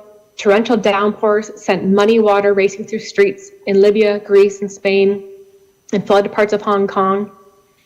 Greece saw a record 30 inches of rain, the equivalent of 1 year and half a rainfall in 24 hours. A few weeks earlier, monsoon rains triggered deadly landslides. Populations are fleeing drought and famine, floods and pestilence. Homes are being destroyed by mudslides and swallowed up by the sea. Yet, with all this climate chaos, our nation is not reducing emissions and not meeting our climate goals. Scientists are telling us that we have just this decade to muster the political will to get serious about getting off fossil fuels. In Water the Region, the biggest source of GHG emissions is from fossil fuels, from transportation, home heating, and water heating. If we hope to reduce emissions 50% by 2030, our best option is to not only stop building homes to the current outdated Ontario building standards, to not only increase the density of our residential areas, and to create communities where it's easy to walk, cycle to services and shops we need. But it also means we need to protect our farmland, land that is not only needed to reduce famine in Canada and around the world, but this land filters our water to recharge our wells. It offers diverse biodiversity for animals, as well as carbon sink to help meet our carbon reduction.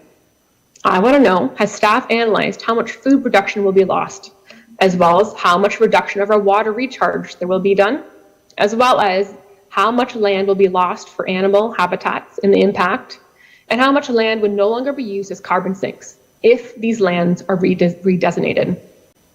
Also, please do not think that by simply developing this land, housing will become more affordable. How much money a developer makes on a property is decided by the developer. And if our vital signs report shows a trend, is that developers are asking more and more. In 2016, only 1,000 rentals were 2,000 or more. Now, in 2021, it's increased to 10,800. Before, we had 32,000 units that were below $1,000. Now, in 2021, it has been reduced to 21,000. So building more developments does not decrease housing costs or increase affordability. Wilmot Township, along with all the other municipalities of the region, agreed to the goal of reducing greenhouse gases by 50% by 2030. The solution for reducing emissions must come from informed planning and wise land use decisions.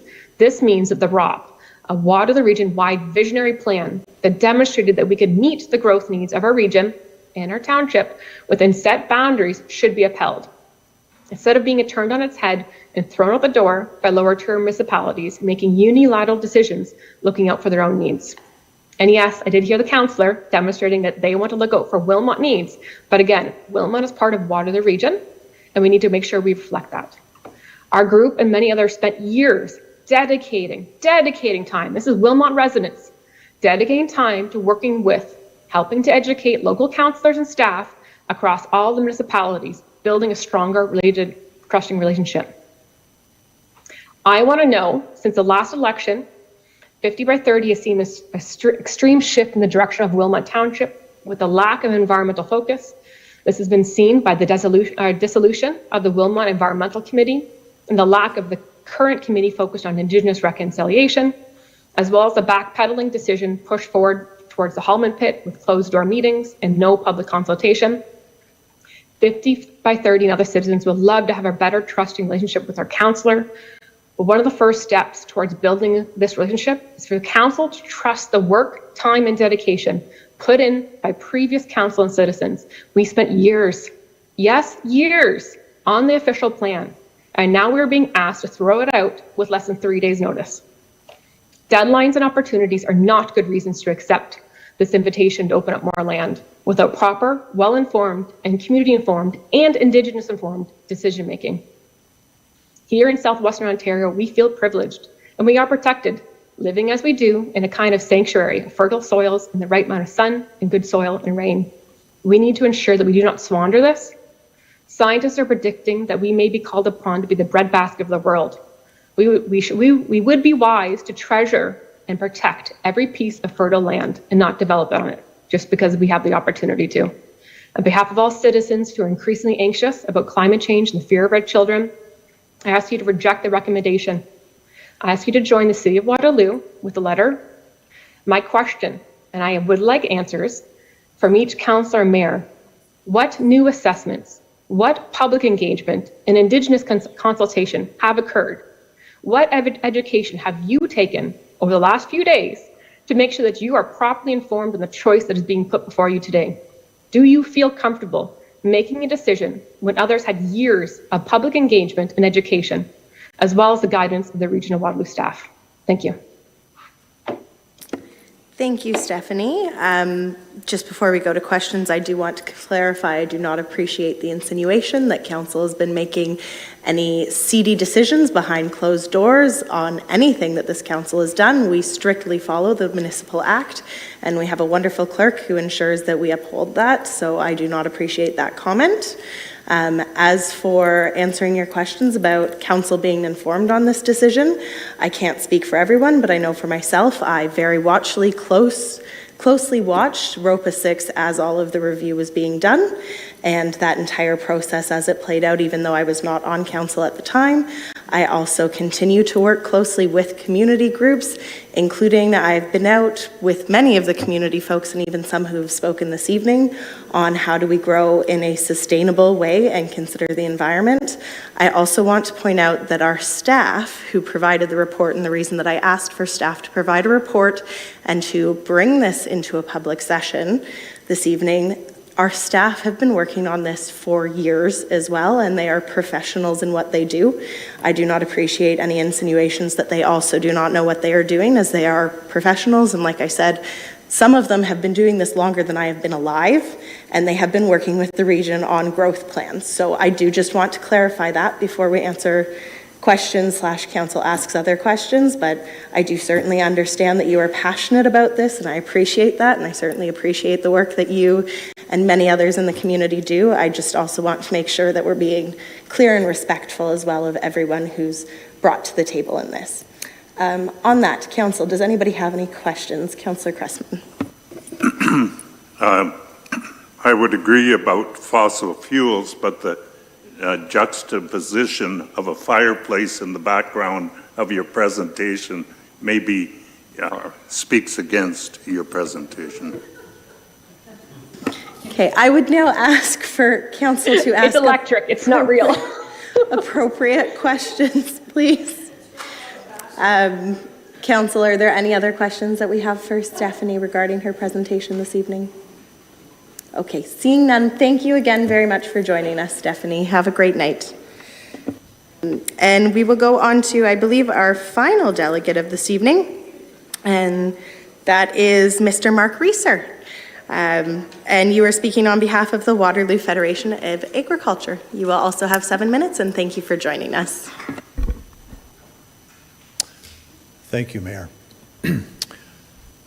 My name is Mark Reeser. I am a farmer from Wilmot Township. And as the Mayor said, I am representing the farmers of Waterloo Region and Wilmot Township. I come to you tonight with a bit of a heavy heart. And I guess I'm going to be a little bit philosophical in my comments. We live in a special place here in Ontario. We have a wonderful, moderate climate, tempered by 3 Great Lakes. It doesn't rain too much, it doesn't rain too little, usually. The season is long. It's kind of a Goldilocks zone in North America. And it's a special place in North America in that we can grow a longer list of fruits and vegetables than any other place in this entire continent, with the exception of California. And they can only do it because they get their water from somewhere else.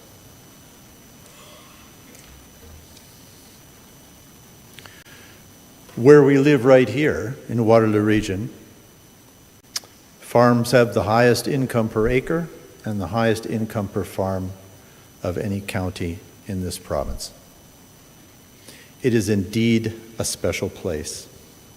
And yet we are losing 319 acres a day, and that number is increasing. There are 12 million acres of farmland in Ontario. By 2051, half of those, or 6 million acres, will be gone. And that is indeed tragic. That land is gone forever. We live in a small place. We think small amounts of loss don't count. They do. I'm going to speak passionately about where I live and the government that exists where I live. For 30 years of my life, I've lived here, working to support agriculture and protect it from urbanization, because it's a good thing. In 1973, here in Waterloo, we began a journey. It was a journey to build the most innovative urban community in Canada, and at the same time protect and enhance a flourishing agricultural countryside. And the tool that we used to do that was 2-tier government, regional government, and regional planning. It gave us some very special things that we would not have without regional government. It gave us the Regional Water Quality Program, known all over North America as the premier plan in terms of saving and preserving water quality. It gave us the Countryside Line, the first hard line in Canada that delineated the urban area and the rural area, and it saves farmland. It gave us the Protected Countryside designation that protects our moraine and our aquifer. No one else has that. That's unique to us. It gave us the Environmentally Sensitive Landscape designation, which protects the headwaters of our streams and rivers. No one else has that, only us. It gave us a light rapid transit system, now apparently running at almost capacity, that helps intensify and protect farmland. And perhaps most importantly, it gave us the tools to build up instead of out. Almost 80% of the new dwellings in the city of Kitchener are within the urban envelope. And we may think that's normal because we live here, but it's not. That's incredibly special, and that's intentional, and that was done because of regional government and 2-tier government.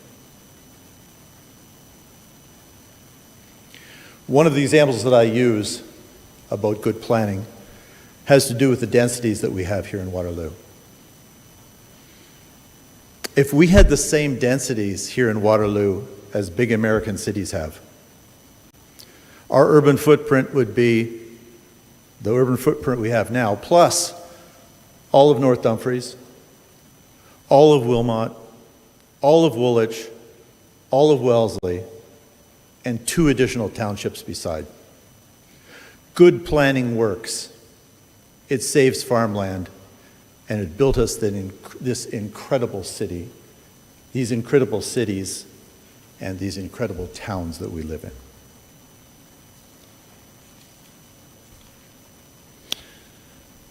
The farmers of Waterloo ask that you send a message to Queen's Park. That message being that we do things right here. We do them intentionally, and we do them deliberately. Send a message that we don't do things in secret.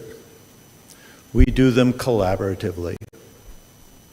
And we include everyone when we work together. I was part of the ROPA 6 process, a 1.5 year process, an arduous process that I think came up with a good result. It addressed the needs of a place for people to live, and it did it well. Unfortunately, this province didn't agree with us, and I think that's a shame. We have a plan, or we had a plan, that addressed everything that it needed to address. It addressed our growth needs until 2051. And if that didn't work, there was always the opportunity every 5 years to revisit the plan. Councillor Wilkinson asked the question, what's best for the Township of Wilmot? I would suggest what's best for the Township of Wilmot is a strong regional government in which 7 municipalities all participate equally. It's not an us versus them thing. We're all in this together. And you people were elected, you ran, you won. I didn't. And I have great respect for that. So I say thank you to you. You have a big job in front of you. And I would hope you have the courage to push back and say, we have done a good job so far. Let's continue to do a good job. Yes, people need a place to live, but people also need a place to grow food. And if we don't intentionally do that, we will lose that ability to feed ourselves. So thank you for the work that you do. Thank you for the work that staff does. It is appreciated. And I will leave you with this last thought, and that is this. There is only one landscape. Only one. And we, the people, the natural environment, and agriculture all have to share it. Thank you. Thank you very much. Mark, councillors' questions? Councillor Wilkinson? Thank you. Through the chair, Mark, I'll let you get through a point of privilege there, but we'll let that one slide, calling me out by name. But I appreciate you bringing up the point, because ultimately, again, as a comment, I represent the people of Wilmot. And I have to look at this, and I have a few questions. First, I mean, we can start with the number. 300, hold on, I wrote it down. 319 acres a day of farmland times 365 times, say, we'll project out 27 years, gives us 3 million acres. So, I mean, the numbers you were quoting saying half, I mean, it's a quarter. But also, this plan... May I respond? No. This plan, right here, is just under 300 acres. If we're losing that every single day in this province, what are we building? Where is it going? Because I don't see it. Furthermore, we have a problem in this country right now that no one's talking about. We're bringing in people like crazy. We can't address the demand issue. It's impossible. So we're going to have continual demand, continual need for places to house folks. We can address the supply issue. And this does that while protecting all the exterior farmland in and around Wilmot. I look at the fields that we're potentially looking at here in terms of designating or planning on. I don't see them really growing much other than cash crops. I mean, there's the Fenning farm, but it's going back to a proper prime farmland designation. The rest, if I'm not mistaken, is growing cash crops or corn or things that are going to feed livestock and cattle. And I could be incorrect on that, but I'm just basing on what I observe. So I would think a lot of folks would be happy too. If we're cutting back on that, then we're potentially saving on methane and cattle byproducts. That's my comment. I'll leave it there. I appreciate your time. I will allow you, I know you wanted to clarify something, and just reminding we're not getting into a debate, but you're welcome to clarify. Mr. Reeser. I will suggest that the numbers of farmland lost come directly from the census, and they are consistent every year and continue to grow. I will also add that the IESO has told us, and it is now public, that they will require 2 million acres of farmland by 2031 for transmission and generation of hydro. So the problem of loss of farmland is not decreasing, it is increasing. Any other questions, councillors, for Mr. Reeser? Okay, seeing none, thank you very much again for joining us, Mark. I just wanted to confirm nobody had registered right up until the meeting beyond those? Okay, so those are all of our delegations for this topic. Just again, thank you very much everyone who came to delegate, as well as all of those who wrote in or called as well. We definitely appreciate that. So, Councillor, are there any other questions of staff at this time? Councillor Cressman. Yes, I think Andrew said something in a response to a question, and I read it in the report, the push and pull that is part and parcel of the negotiations with the region on where development will or won't occur. I guess at the end of the day, I could interpret that to say X number of acres will be lost to development. The real question is, where are those acres lost? Is that the proper interpretation, or is it, and then you talked about, I think it was one of the presentations where the 35% was being hit and therefore the entire property, I know this isn't the property I'm not supposed to speak about, but it's the principle I'm speaking about, not the specific property, that a 35%, some target was hit, and therefore this entire property wasn't included. And so, I mean, it's that principle that I'm trying to get to understand, not the specific property. Mr. Martin.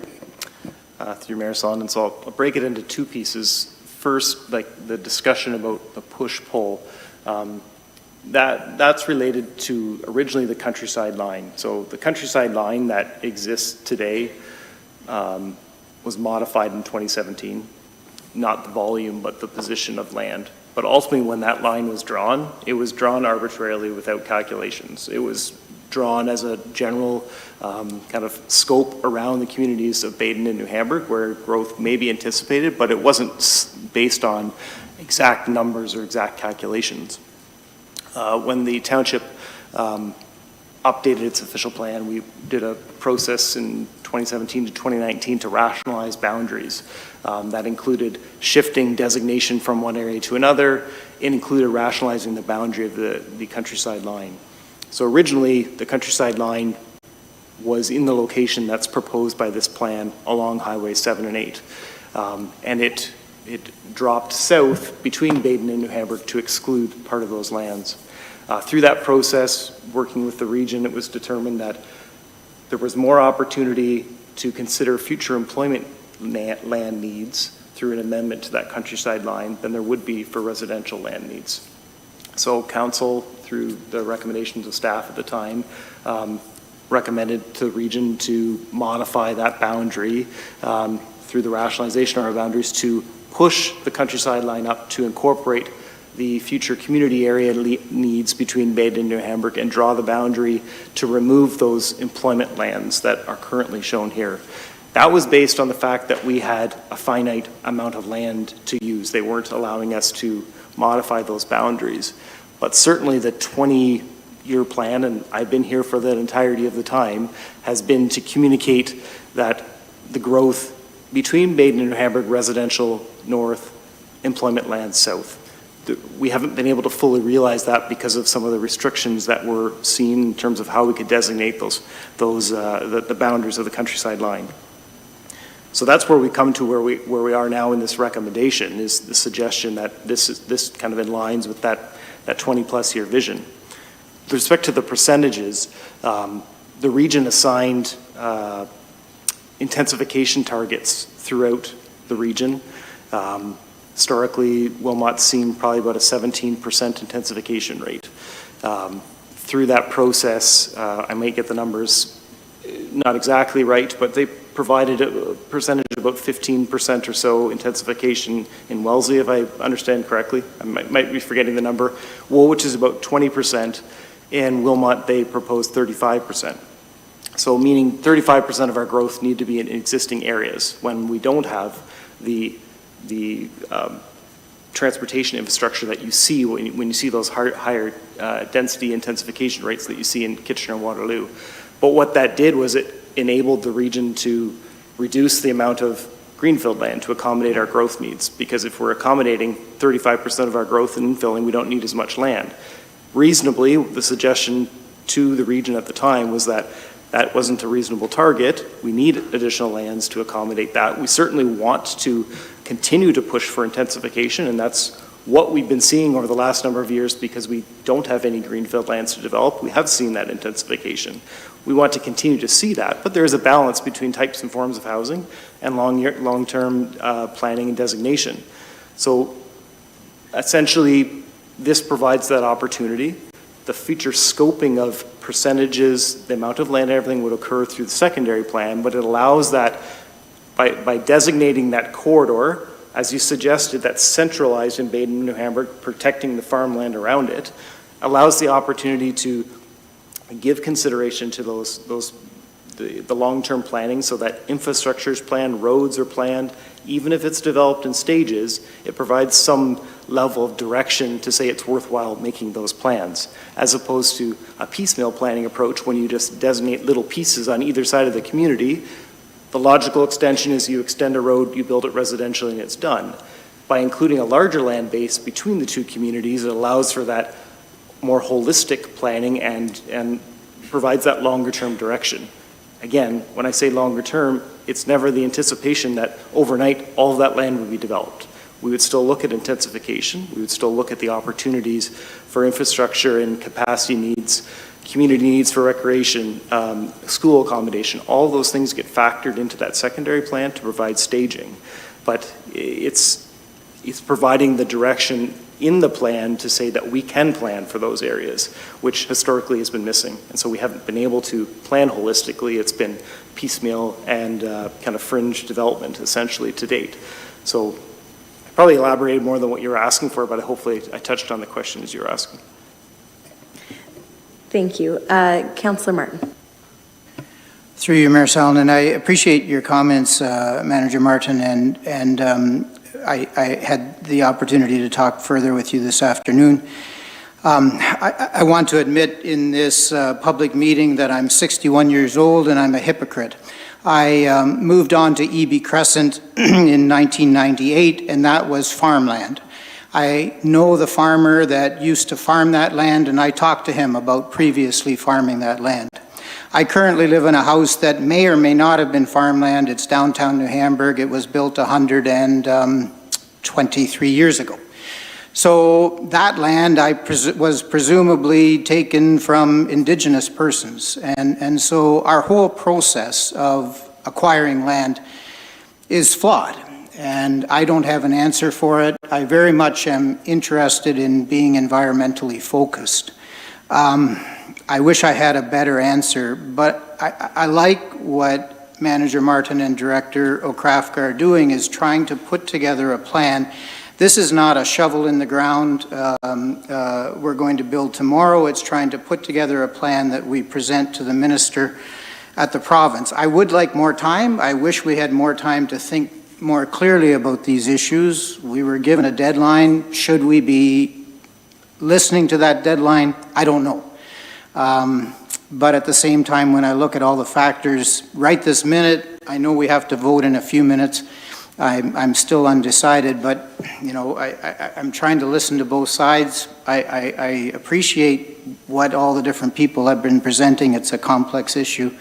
So I'm just putting it out there to say this is not an easy task. Very well said. Councillor Dunstall. Thank you, through you, Mayor, and I agree with you 100%, Councillor. I wanted to ask you about intensification. And I know the region said it, correct? Is that correct? And we're at 35% and Woolwich is at 20. What is the basis for those decisions? I mean, what criteria do they meet? What data do they collect that have them decide which communities get the percentages that they do? Through Mayor Solomon, I don't have the complete details on that. Essentially, there was some high-level look at land use and the ability for certain parcels potentially to accommodate infilling. As far as whether it was a realistic goal, the measurables for that, it did very much appear that the percentage was established at the rate it was to limit the potential for greenfield development. So to push the population projection to the point where it would appear in the exercise that land wasn't needed to accommodate growth. It did appear that way, you know, essentially that appears to be the outcome of that process. We're certainly not suggesting that infilling and intensification isn't important, and it continues to be important in the township, but setting a target that is well beyond other rural areas and well beyond the intensification rate that we have seen and that we can reasonably work towards to save the percentage of land designated for other purposes, really from a township perspective, and the opinions presented to the region through the ROPA 6 process was that's not appropriate to do. Thank you. Councillor Cressman. Yes, further to that, just as an additional piece, this could be either Director O'Krafka or Andrew can respond. Did I say through you, Mayor? Because I usually forget that. It's okay, either way. I'll be honest, I'm not certain if you did. I guess the question is, as I remember in this whole process prior to election and answering some questions, the concept of having a ladder truck in New Hamburg severely limited the height of building proposals. How he's shaking his head, so I might have this totally wrong. I think one's on order that would allow it to be. I don't know if it's arrived, so I'll let the expert respond. Director. Through you, Mayor Sallin, and to Councillor Cressman, I believe that's an urban legend. The height of buildings is not limited by your tallest ladder. If you go downtown Kitchener, I'm pretty sure Kitchener doesn't have ladders to reach the top of every building. Building code designs, sprinkler systems, emergency systems are in place. Certainly having a nice long ladder is certainly beneficial to any fire department, or probably farmer for that matter, but I think that's a bit of an urban legend that our height limits are based on how high our ladder reaches. Any other questions on that or something else, Councillor Cressman? To be fair, I had been told the same information campaigning as well. Okay, Councillor Sadhu. So this is not an urban legend question, but it's for Mr. Martin. I've seen Schmidt Woods has been come up a few times, and I don't know if it's misinformation, but people are essentially saying having it designated as employment lands would mean we're going to pave over it and we're going to have factories there. Can you clarify that the ownership of the land, which is by the township, precedes over the designation of it being employment lands? Through Mayor Solomon. So at this level, the we use the word designation in that it's establishing the types of land uses at a high level in the urban boundaries. The local level planning approval through the official plan and the zoning really establishes those land uses. So the way it's been included in the proposal is that the primary land use south of the railway tracks and north of the highway would be employment. There are pieces within that, meaning, the Wilmot Recreation Complex, the Schmidt Woods, some of the other areas that we spoke to tonight, that really aren't lands that are ever anticipated to be developed, but are logically within the boundary being drawn. But you are correct completely in that the land use is the municipal ownership is the key point to protection and future use of that property, regardless of the designation. That's what would determine what could occur on that property. But certainly the township over the last 25 plus years has been acquiring through development approvals and generous donations land between Baden and New Hamburg for basically a local level woodlot connection, the corridor between Baden and New Hamburg. So that protection, that acquisition, having municipal ownership has been a focus for the municipality for 25 plus years. And this plan doesn't change that. The ownership is there for that reason, to provide that protection. Councillor Martin. Through you, Mayor Salonen, and also to you, Mayor Salonen, I want to express appreciation for you bringing this process here. It's my understanding that there could be 2 other mayors in the region of Waterloo that are using their strong mayor's rights. People have quoted the city of Waterloo. Maybe I've misunderstood, but it seems like that is a strong mayor proposal, that the mayor wrote the letter as opposed to it being a council decision. And correct me if I've misunderstood that process, but I wanted to appreciate that Mayor Salonen, you brought this forward. It is a public engagement. It's not years of public engagement. It is a public engagement. Thank you. And just on that, I did want to kind of comment and just summarize everything that we've seen, as well as give some of where my head's at on this. It seems like I don't care. Councillor Wilkinson, would you like to say something? Thank you. Through the chair, I don't want to steal your thunder, but I do want to get a comment in. Listen, I thought long and hard about this, so just sort of explaining and working through my rationale of how we got here, or how at least I intend to use my power here. But, what it came down to, I was sitting down after reading all the materials, and tons of material, lots of letters, lots of engagement, and I appreciate everyone's commitment to this issue. And I think, it sort of came to me when I was sitting looking at my young kids, and I want my girls to be able to live here. And I'm not perfect, we're not perfect, I don't think anybody in here is perfect, but looking at this plan, I think when we look at the makeup of this room and the correspondence we got it from the development side, we got it from the other side opposed to this plan. So everybody's here tonight, and I think ultimately that speaks to just how good of a job our development team has done. I mean, it addresses a little bit of everything for everyone. Again, not perfect, but no one's going to say it is, because it never will be. In a perfect world, in my honest opinion, I would have no development. I moved out here because I love how small it is. I love how quiet it is. So I don't want to see it grow, but I'm also realistic. I know what's coming. And again, I looked at my little girls and I said, well, we got to do something. We live in troubled times. There's a housing crisis, inflation, cost of living, homelessness, addiction problems, questionable economic prospects, and climate change to top it all off. So I don't want to bring everybody down. I mean, rest assured, I'm sure there's a light at the end of the tunnel here and on the horizon. We will be able to get through this. But this council certainly can't fix all of these challenges, nor do we have the authority to. However, we can do our best to address the problems within our community. So the request that we have in front of us, I believe, will chart the course immediately and into the mid-century. And against what most voices in this community desire, I mean, we have been told we're going to grow, and we should expect the people to come. So if we're expecting a population increase of 36%, I don't think we want to see that in high density.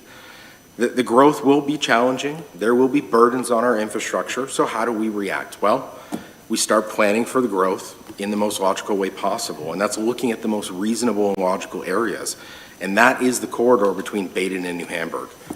There's access to infrastructure, ability to service homes and businesses, and it's made easier because of the existing layout and access to capacity. So by using our existing and incoming infrastructure, we will save money and we can rely on gravity to do some work for us. The secondary plan process, in conjunction with our parks and recreation and trail studies, will help us guide land use, stage development, and plan for infrastructure as it is appropriate. We can slow and control, and this is something I preached when I was on the campaign trail. I want to slow and control growth. Let's do it right. Housing development will continue north of the tracks, which is traditional practice, business south of the tracks, which has been ongoing in this area for as long as I can at least find. So it creates a bit of a natural buffer and separation, and I believe that makes sense too. Regarding home development, we're going to need a mix, and I think homes personally are preferred to be detached or semi-detached, but we'll also support higher densities, but I want to see it in the right areas. I want to target certain areas, long main roads, make sure that we're providing commercial spaces in those areas as well to encourage walkable communities while also providing the homes that I think most people are asking for. So we can't address the demand side of this current problem, but we can help by bringing forward supply, and we can bring home affordability into view. I do believe that. Now, planning for the additional employment lands, I think this is a good thing. We'll finally have an opportunity to move towards a more complete community where we don't have to have citizens driving to KW every time they need to get to work. Essentially, it will help eliminate our designation that we've been cast into, which is a bedroom community. It just makes sense that we can have minimal impacts on the farmland outside of our countryside line and have those continue to be prime farmland and functional farmland, but the lands inside the area should be developed. It was slightly modified in this plan, which I think makes a ton of great sense, so we can have that balance between housing and business. So, it's time for Wilmot to chart its course and not be subject to the desires of the regional government and council. I firmly believe that this group is best suited to make these decisions on our growth and allowing citizens to chime in during the secondary plan. We need future development to help us grow our tax base. It'll allow us to continue to repair and revitalize the infrastructure in our rural settlement areas, St. Agatha, Petersburg, areas that I represent, which are in dire need of attention. We're a community that relies on the automobile and currently a bedroom community, but with proper planning, we can bring employment opportunities to the area and allow our citizens to work and live here. I think we can address the proper density targets in the right areas, plan for condos, plan for detached homes, plan for retirement communities in the right areas on the main strips. So honestly, in conclusion, this is an opportunity we have to take in order to secure the future of Wilmot and chart out a responsible and controlled growth plan. Thank you. Well, I feel like I shouldn't have let you speak because I was going to say many of those things. But I see Councillor Sadhu would like to speak, and thank you for your words, Councillor Wilkinson. That's a tough one to follow, but over the past few days, I've been looking at the plans, the adjustments, the changes. I represent Baden, and it was said to us earlier that what Wilmot needs is the region.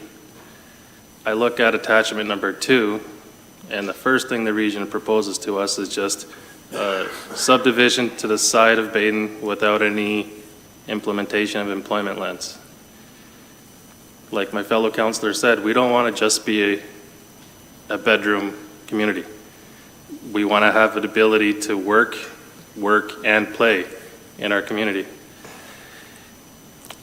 Also on the region, when they said the region is what we need, kind of makes me chuckle considering 6 out of the 7 municipalities in the region have asked for some sort of change from the official plan. That shows that while it's not perfect, every municipality would have liked something different, or I don't know, maybe the region wasn't listening to what they had offered. I am in support of this plan. To me, it makes perfectly good sense. It has a good mix of residential. It gives us the opportunity to add employment. And it helps Wilmot Chartist, like my fellow councillor said, it helps us grow until 2050 as a complete community and not just a bedroom community. Thank you very much, Councillor Sadhu. Councillor Cressman. Yeah, again, it's a hard act to follow my councillor to the left here. The one thing I would say as a farmer is that certainly I'm concerned about farmland loss, but I'm also concerned about the impact that not having long-term designation of where development will occur and won't occur, and its impact on farms and infrastructure outside that area. As a farmer, I want to know if I'm going to make $1 million investment, that my investment has a long, now my runway might be fairly short, but for my family, it's a runway that they're looking at getting the return on that investment. And as I travel the side roads around these large cities and remember what the infrastructure and the farms used to look like when I traveled those roads as a consultant with the provincial government, and to see with great dismay the rundown buildings and the fact that people haven't kept these properties up because they're under the urban influence. I think the ability to have certainty around a designated area does a lot to look at the willingness of the farming community to build the infrastructure, rebuild the infrastructure, upgrade the infrastructure that they're operating with, and have certainty about them farming, and they and their families farming there for a long time. So I think, although I'm conflicted on this subject, I've had some questions answered about the 2 parcels of land south of the railway, the 2 large parcels. I, again, see this as something that I can support, realizing a lot more consultation and phased development will occur into the future. And I am confident that in the staff that we have here, that they will be able to carry that out. Thank you, Councillor Cressman. Any other comments or questions, councillors? Okay, seeing none, I will do an abridged summary then of what I was going to do, as I tell delegates not to repeat anything that's not new information. But yeah, I did really want to summarize, starting with, when the election happened and a year ago when we got sworn in, I did not think we would be speaking about ROPA 6 in this context. Unfortunately, the nature of this role is that you have to roll with the punches, as we are a creature of the province. So in taking the process that has been put before us and the rules as they may continually change, I am certainly trying in the best of my ability to bring it forward to the community and continuing to try to be as transparent and inclusive as we possibly can as we go along. So that's certainly one thing. Again, I just want to reiterate thank you to everyone who has provided commentary on this. I really appreciate it. Thank you very much to council and to staff for providing your professional opinion, as most certainly, like I said, in some cases, not to throw some people under the bus, but you've been doing this longer than I've been alive. So I do really appreciate your expertise in the matter. Also, when I was elected, one big thing that was important to me, and even important in a decision in me running, was I grew up in a small town in Baden and New Hamburg, and I love the fact that you walk down the street and you know your neighbors and you say hi to people, and it's so different even just when you go into Kitchener or Waterloo. I might be a bit biased to say we're nicer communities, but I do really, the sense of community is very important to me. And certainly as I've grown up, I have seen even Baden alone has become very much a bedroom community. And that's something that was a reason why I wanted to run, so that we don't continue to see the prospect of us becoming a bedroom community. Also, from a perspective of environmentally speaking, bedroom communities are not good. It has people taking their cars, causing congestion on roads and greenhouse gases to commute into places to work. I mean, we have some people who commute to Toronto every day. So certainly the prospect of bringing in more employment lands into Wilmot, I think, is fantastic for helping people have real viable job opportunities where they live. I know I'm very fortunate now that I am like a 500-step walk to work, and I want that to be an option for more people to be able to cycle to work. And I think as well, you know, I've gone on a tour of the West 5 development out in London, which was very fascinating and very environmentally forward.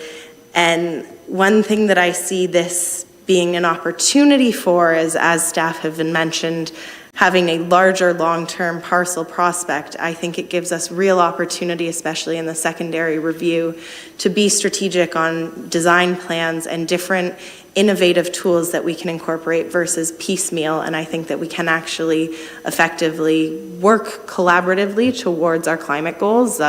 Certainly that's important to me. I hope to be on this planet for quite a while yet. And I know I just became an aunt recently, and I want my nephew to also inherit a better land and prospects as well. So I think really what I heard today is there is actually a lot of common ground that everyone has, and I think the common ground is that we want to grow in a smart, intentional, thoughtful way collectively as a community. Of course, there are people with all varying interests, and that's going to be in any decision, but I do think that we can forge together and continue on in the ever-changing rules and band together as a group. And I do appreciate certainly the regional comments that people brought up of that overarching planning. I do also appreciate that going through past staff reports, what has been reflected for Wilmot may not have been what was the original asks. And again, I appreciate that the province has yet again changed the rules with Bill 23 dangling over us. So with that, although it would be nice to put my head in the sand sometimes, that's not what I signed up for, and that's not being fair to anyone in the community. So I think with potentially a few amendments, I am going to be supporting tonight, but know that that decision came with much research and weighing everyone's considerations that they expressed to me, whether in person or via email or other comments. Councillors, we do have a few logistical items before we can do the main motion vote. One is an amendment that I just clerically forgot to bring up at the start. That was the staff recommended amendment so that the motion reflected the addition of 4.5, I believe it was. Yes, it was with the amendments as presented by staff to Area 12 illustrated on page 12 and attachments 4 and 5. So I'm going to suggest that somebody moves and seconds that amendment so that it reflects what is the written staff motion on the table. And then at that point, I would open it up. I don't know if anyone does want to make additional amendments or changes. We can deal with those if that comes, and then we will deal with the main motion once we get through all of that. Councillor Wilkinson. Through the chair, to clarify then, what we're suggesting here is the stormwater management area on parcel 12? Yes, that is correct. Yeah, okay, perfect. I'm happy to put forward that motion to adjust parcel 12 to include the stormwater management pond. And in addition to that, I don't see the need to add any additional parcels. Oh, sorry. So that part has been moved, that amendment. Can I have a seconder? Seconded by Councillor Dunstall. We're just voting on that amendment being added to the main motion. All those in favor? And any opposed? And that carries. I can't as chair make changes, but I would ask certainly with the Schmitz-Woods conversation, and I most certainly appreciate and understand where staff are coming from, that the Schmidt Woods and Rec Complex are owned by us, but I think for protection and just general baseline understanding, if we were to remove those from the line, because we're still able in planning to do as we want on those lands. Is that correct, Manager Martin?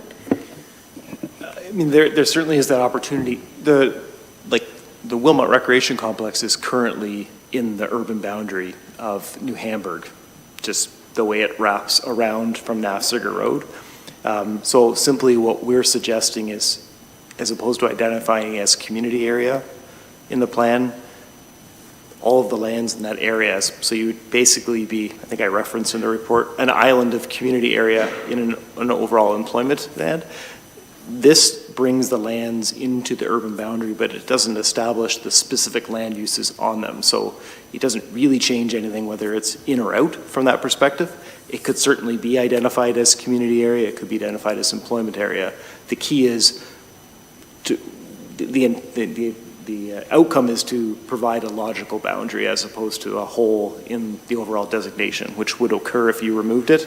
You would basically have designation all around and a circle in the middle, which from a mapping and everything else perspective complicates it when we know that the outcome is no different. Right. That's just... Yep, I appreciate that. So then with that context, I would pose perhaps to council that we designate it inside but have it as community space. The reason I'm thinking that is that although right now it's really great to say we're going to protect it, and I would certainly hope whoever in the future is elected would remain and see the value in it. I think it's pretty easy on a map to color change it to say community. But again, I can't, as chair, bring that forward, so I'm just putting out what I'm thinking. I don't know if anybody would want to make that amendment or not. I will leave that to you to decide. Councillor Cressman? Through you, Mayor, I remembered. Through you, Mayor, a question for Director Okraska. What do you see as a solution for this? Because I think it's created confusion about Schmidt's Woods and the trees planted and the gateway to Baden. And I read that and I thought, well, there's no way. You know, is there some way that we can communicate very clearly that there's no intention of development in this area? Through you, Mayor Salonen, to Councillor Cressman. Certainly there is no desire to develop any of these. You'll notice, for those of you familiar with the lot layout of the maps in front of you, all the woodlots south of the tracts that we have acquired are also shown as employment. It doesn't indicate that there's any desire to clear cut them and develop it. It's simply for simplicity's sake of presenting the growth concept at this upper tier level. Is blue is residential and commercial area, brown is employment, but it doesn't mean that every parcel within there is going to be employment. If you're going to pull out the rec complex, like in theory, because of, you know, there seems to be a lack of understanding. All the trails are shown as employment as well. The Gateway Park to Baden that was just planted, there's no intention. It's a creek, it's a floodplain. There's no intention to see that developed. How you convey that message, we've tonight told the delegations and the public that there is no intention, that it's simply, for clarity purposes, south of the tracks is employment, north is residential. We've made it clear, council's made it clear. You would, in theory, if you're pulling out the rec complex, should pull out all of those woodlots. It's going to look like a patchwork quilt. It doesn't give any more protection or any less protection.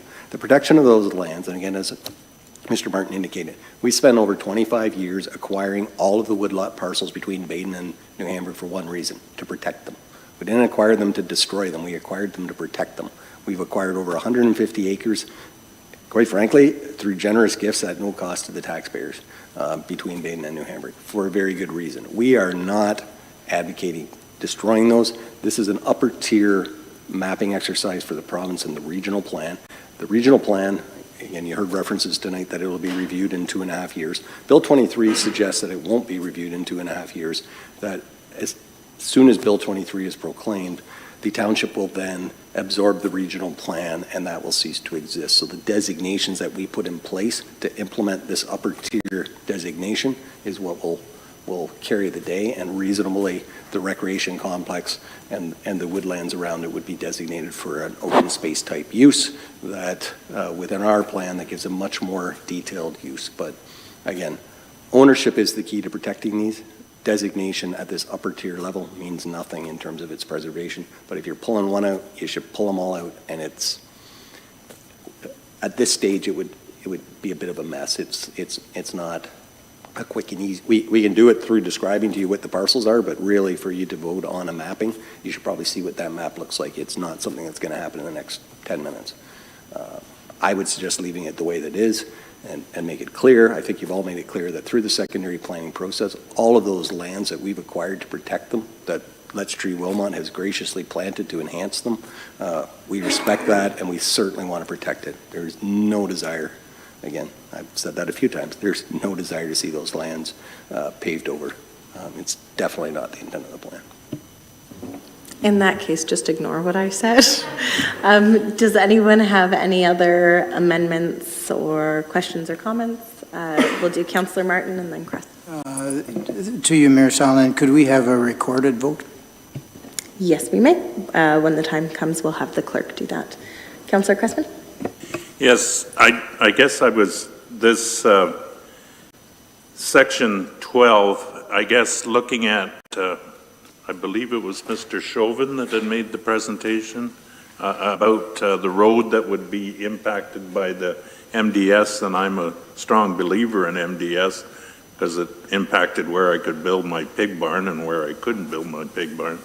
But that being said, I'm wondering about this proposed street. How fixed in stone is that street, and can the subdivision plan be altered to accumulate, or to accommodate that, sorry, not accumulate that? Mr. Martin? Thank you, through Mayor Solomon. So council's not yet taken a position on that development plan. Certainly what was proposed by the delegation was to provide land beyond the road to round out that development, which we can appreciate, but it would be impacted by the MDS. The road marginally, not so much. It would be if you wanted development on both sides of the road. So I think that's what the delegation was requesting, was land to balance the street. The township recommendation respects the MDS arc. Any other questions or comments, councillors? Okay, seeing none, we will first pull out its sections 5 and 6, parcels 5 and 6, because of Councillor Cressman's pecuniary interest declared. So we will pull those out and vote on those after. We will first vote on the main motion before us as amended. And then, yes, we will then do parcels 5 and 6 separately, excluding Councillor Cressman. So it has been requested to be a recorded vote. So once the clerk is ready, I will turn it over to him. Thank you, Mayor Salonen. So the first vote is again on the main motion as amended, save and accept for parcels 5 and 6. Excuse me. Mayor Salonen. In favor. Councillor Cressman. In favor. Councillor Wilkinson. In favor. Councillor Sadhu. In favor. Councillor Dunstall. In favor. Councillor Martin. Against. The motion is carried. Okay. And now we will vote on the remaining part, which is parcels 5 and 6. Everybody knows the two parts that I'm speaking of very well. This will also be recorded, again, of course, excluding Councillor Cressman. Thank you, Mayor Salonen. Again, this is for the conflict for Councillor Cressman relating to parcels 5 and 6. Mayor Salonen. In favor. Councillor Wilkinson. In favor. Councillor Sadhu.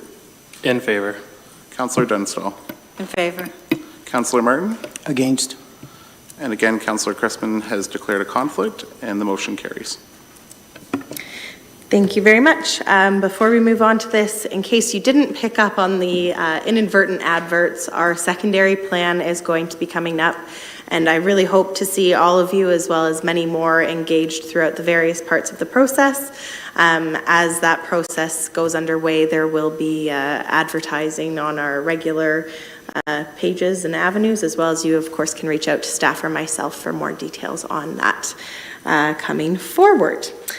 And we are now on to item 11.2. That is the land donation of 9 Brubaker Street in Baden.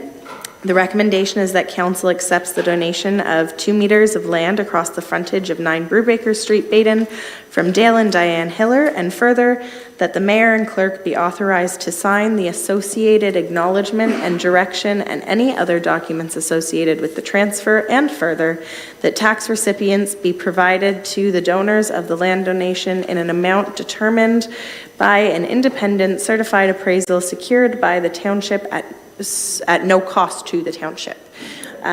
May I please have a mover for this? Moved by Councillor Dunstall, seconded by Councillor Wilkinson. I will now invite our Manager of Planning and Economic Development again, Andrew Martin, to introduce this report.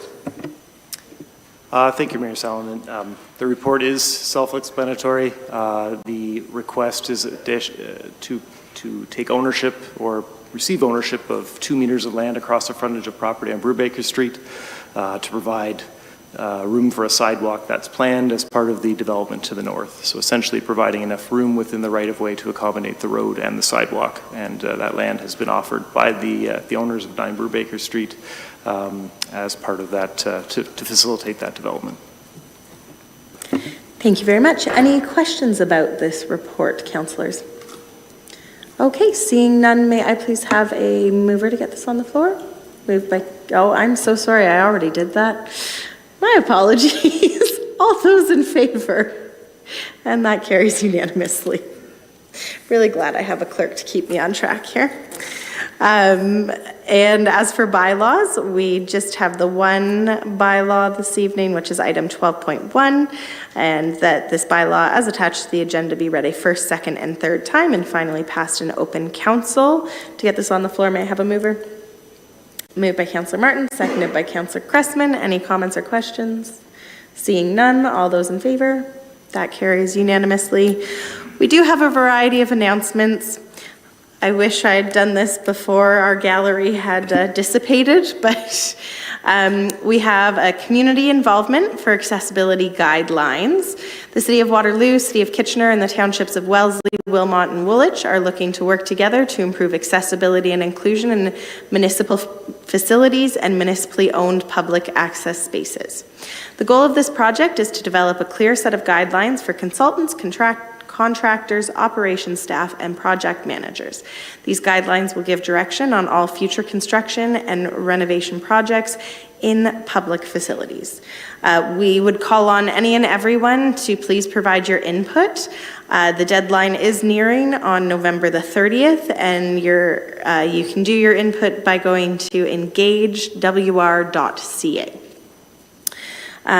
More community involvement, the Canada Day Task Force. So the Township of Wilmot is continuing to seek the 8 individuals to represent local community groups such as service organizations and 3 citizens at large to form the new Canada Day Task Force responsible for planning, implementing, and executing the 2024 Canada Day celebration event. The application period has been extended to December the 3rd, so please, for anyone interested, do get your applications in. You can find that at wilmot.ca/join-a-committee. Also, you can pop into the office if you have questions or give us a call. The Firebirds Teddy Bear Toss is coming up this Friday, and that will, of course, be a home game at the Wilmot Recreation Complex. Game time is 7:30 p.m. against the Woodstock Navy Vets. So I hope that they have a great game, and everyone please bring a new teddy bear hat, scarves, or mittens to support the work of our Wilmot Family Resource Center. Also note, a limited number of 500 free passes are available to the community at library branches throughout Wilmot. as well as our Township Complex and the Wilmot Rec Complex. So if you would like to get a free pass, please do pop by those locations. We also, on Friday night, it's a busy night, we have the annual Tree of Light ceremony. So if you're not going to be at the Firebirds game, or maybe you want to pop in before, consider being a part of the Wilmot Lion and Lioness Club's Tree of Light ceremony on Friday, December 1st, and that is at 6:30 p.m. And the event is taking place at the Centennial Fountain near the post office in downtown New Hamburg, and they welcome any donations to help light a bulb on the tree. We also have the annual New Hamburg Santa Claus Parade coming up on Sunday, December the 3rd, and this will be in New Hamburg at 6 p.m. starting at Norm Hill Park. And watch for members of council, as I believe most, if not all of us, will be joining the jolly man in a red suit along the parade route. And one final pitch tonight is Victorian Christmas at Castle Kilbride. And just a reminder to get your tickets for a very merry Victorian Christmas that's taking place this Thursday from 6 to 9 p.m. and again on Thursday, December the 7th, as well as the castle is now decorated in full Victorian Christmas attire. So if you want to come and check it out, that will be running until the start of January. You can visit castlekilbride.ca for more information and ticket details. Councillors, do any of you have announcements? Councillor Dunstall. Thank you, through you, Mayor. You're absolutely right. It is very busy in New Hamburg, very busy. In addition to the tree lighting on December 1st, the New Hamburg Optimist, their Christmas tree lot will be opened up. And they've already got the trees there, and the price range is $59 to $99, and you can also buy summer sausage. So there's a deal there for you right there. Go early. I would suggest you go early and get some shopping done. Stop at some of our shops. We've got some great, there's chocolate there, home decor, some great restaurants. So don't miss that. On December 3rd, before the Santa Claus Parade, there is the second Sip and Shop Christmas Market. I encourage everyone to go to that. There's small businesses and home businesses. They play a crucial role to our economy, so supporting them is great. Walk around, have a beverage, and support your neighbors. And from there, you can go right to the Santa Claus Parade. So that's right, that's right. Thank you. Yes, that is for those watching online. At the Puttycombe House is the Sip and Shop. One more thing. Yes, I Councillor apologize, because this is important. I didn't want to forget it. One of the last things is tomorrow night, the New Hamburg Junior Optimist Club will hold their very first meeting, which will be a parent and child question and answer session at the Wilmot Rec Center, second floor of the Optimist Youth Center at 7 p.m. And that's open to all students in Wilmot from grade 7 to grade 12. Thank you. That's wonderful. One other note I forgot to mention is at the region, we are still heavy in the midst of budget, and final budget day is December the 13th. So if you've been following along, I am your representative there. So please do reach out if you have any questions, comments, ideas, concerns, as I want to best represent us as I can as we undergo that budget process. Any other announcements that councillors have? Okay, seeing none, we will now do the confirmatory bylaw as attached to the agenda to be read a first, second, and third time and finally passed in open council. To get this on the floor, may I have a mover? Moved by Councillor Cressman, seconded by Councillor Wilkinson. All those in favor? And that carries unanimously. And adjournment, may I have a mover? Moved by Councillor Dunstall, seconded by Councillor Martin. All those in favor? And that carries unanimously. Thank you and have a good night.